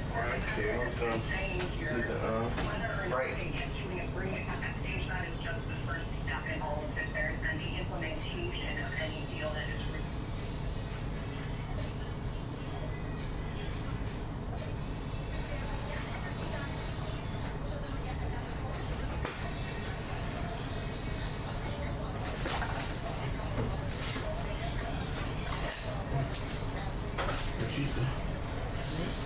What you doing, making noises?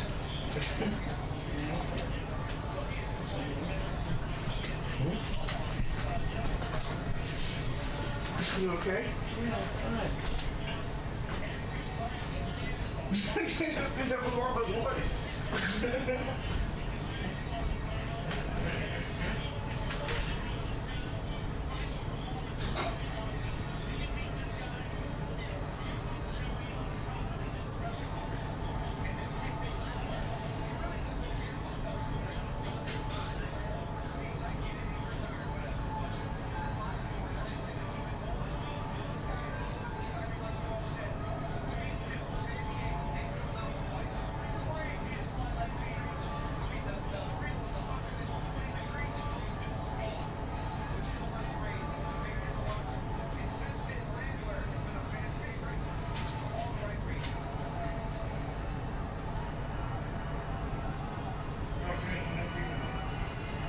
What? I said it's never even been open.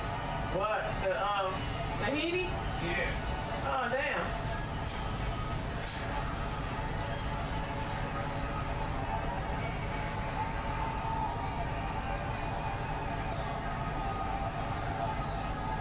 Damn, this shit was back by May 27, 2025. Oh my God. It's been in there for, no, that was just last year. Green, that's a long time. No, that was just last year, Eric. I mean, it's a long time, but I mean, I think there's some stuff I didn't see on load in there. Three. Yo. Three. Yo. Three. Where you find it? Where you think I found it? Where you put everything? Nah, that's where you must have put it somewhere. I didn't even know it was brought, so I'm lying. Let's not be liars. I'm not lying because you be sticking stuff, but I don't put things. I have certain areas where I put stuff, and then I come back and look, and this be someplace else. If you put things in places, I don't put them.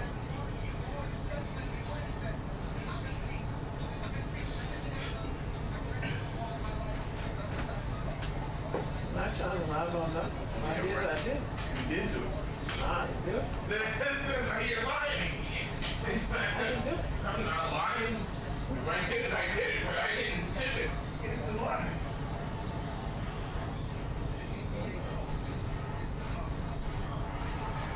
That's not true.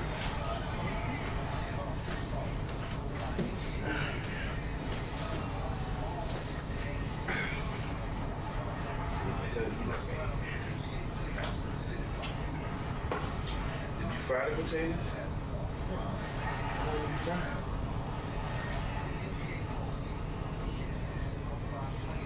What's wrong with them? I put a lot of effort into the potatoes. What's wrong with it? Say salty. Just because you got to stir them up. Dump a bunch of salt on them. No, you got to stir them up.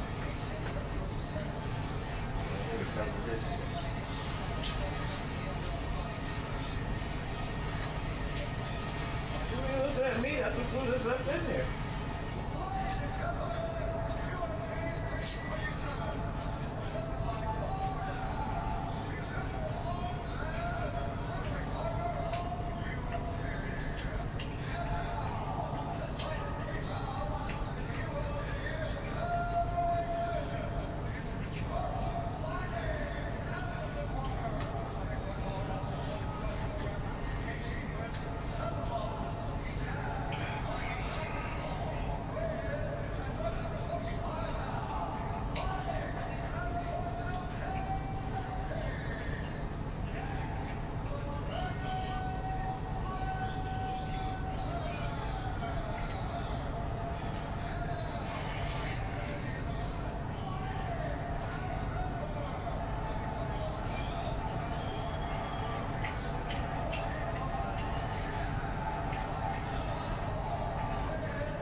say?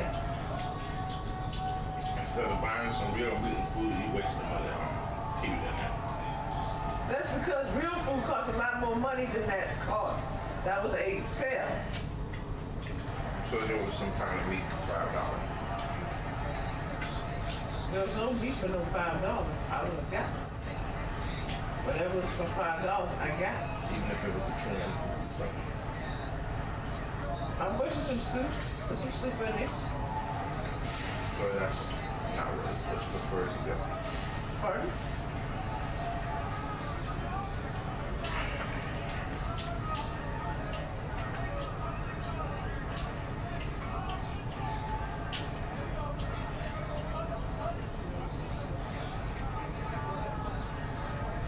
Why you shaking your head? What's upsetting? What's upsetting here? They, I don't want to talk about it, I'm not talking about it, but it affect my so at this point, it's just, you get what you pay for.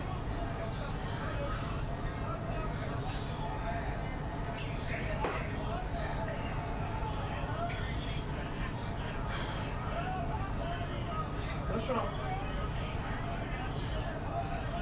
When you're fucking hungry, you don't want fucking slop ass food thrown What together. kind of food you thought was in there, Eric? What slop ass food? That's the Stop end of talking. the... I don't want to hear your excuses. I don't have no excuses. So let's just stop talking about bring this one. I don't want to hear it.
the trucks home yesterday.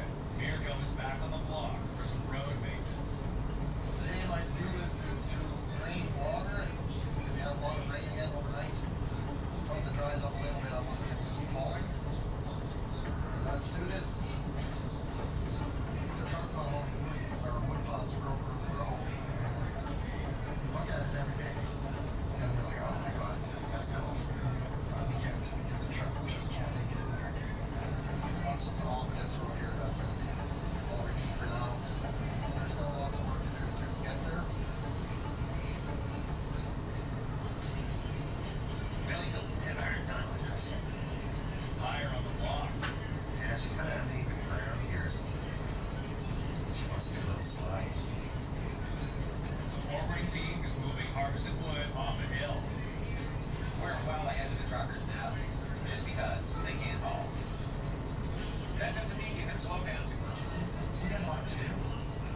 So there's just a lot of wood to move, and you gotta be on your A game, because she's pretty steep. Well, I got JJ right beside me there, former me, wood, and I got Hannah, but they hired on. Stripper one here is pretty decently steep, a little bit rocky. After weeks of practice, Hannah is out of the simulator and operating her own forwarder.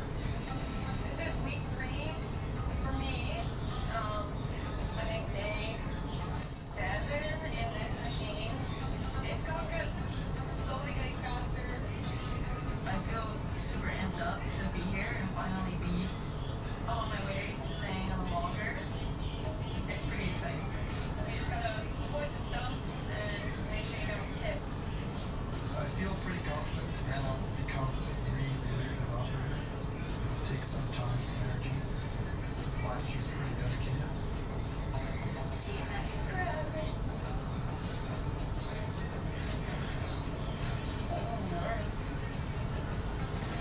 I take pride in what I do. Very determined to succeed. And I just want to do a good job. Dave starts down the hill, 20,000 pounds of logs. That's coming off a high stone. That's too fast. Whoa. That's good mojo. Get your mojo going. Another successful trip. Now,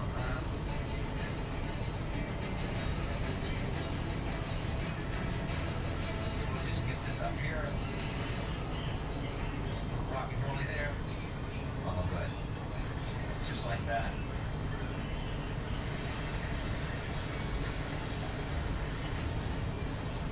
Okay, we'll just walk through this here pile and dump this. We are staying off of that road up there. I can tell you it's not in good shape. And if it's just rain and dump it rain. Now the last thing you want is machines on the road. So you try to do all your decking from the back side. So you're not going on the road. And these roads have a chance to dry out eventually. Okay, we'll head up on the big hill and do it all over again. Say when it freshly rains or something, yeah, it's a bugger getting up these trails. Put a little climb here, and then now you go get another load. Stumps. Whoa. Doesn't look good. Let's move hose. I know I want. No, that smells like antifreeze over there.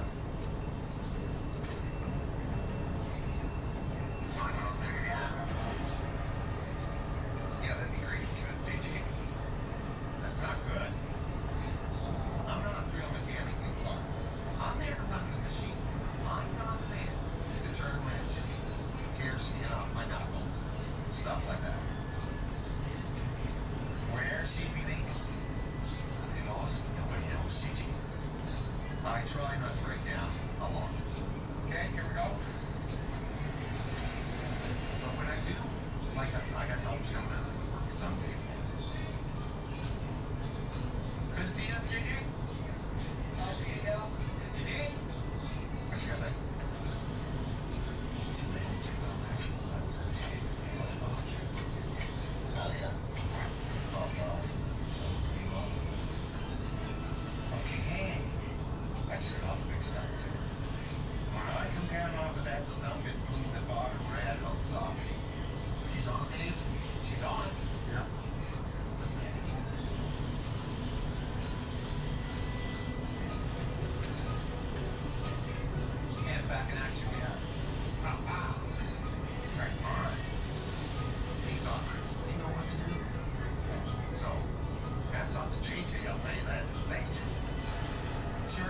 everybody.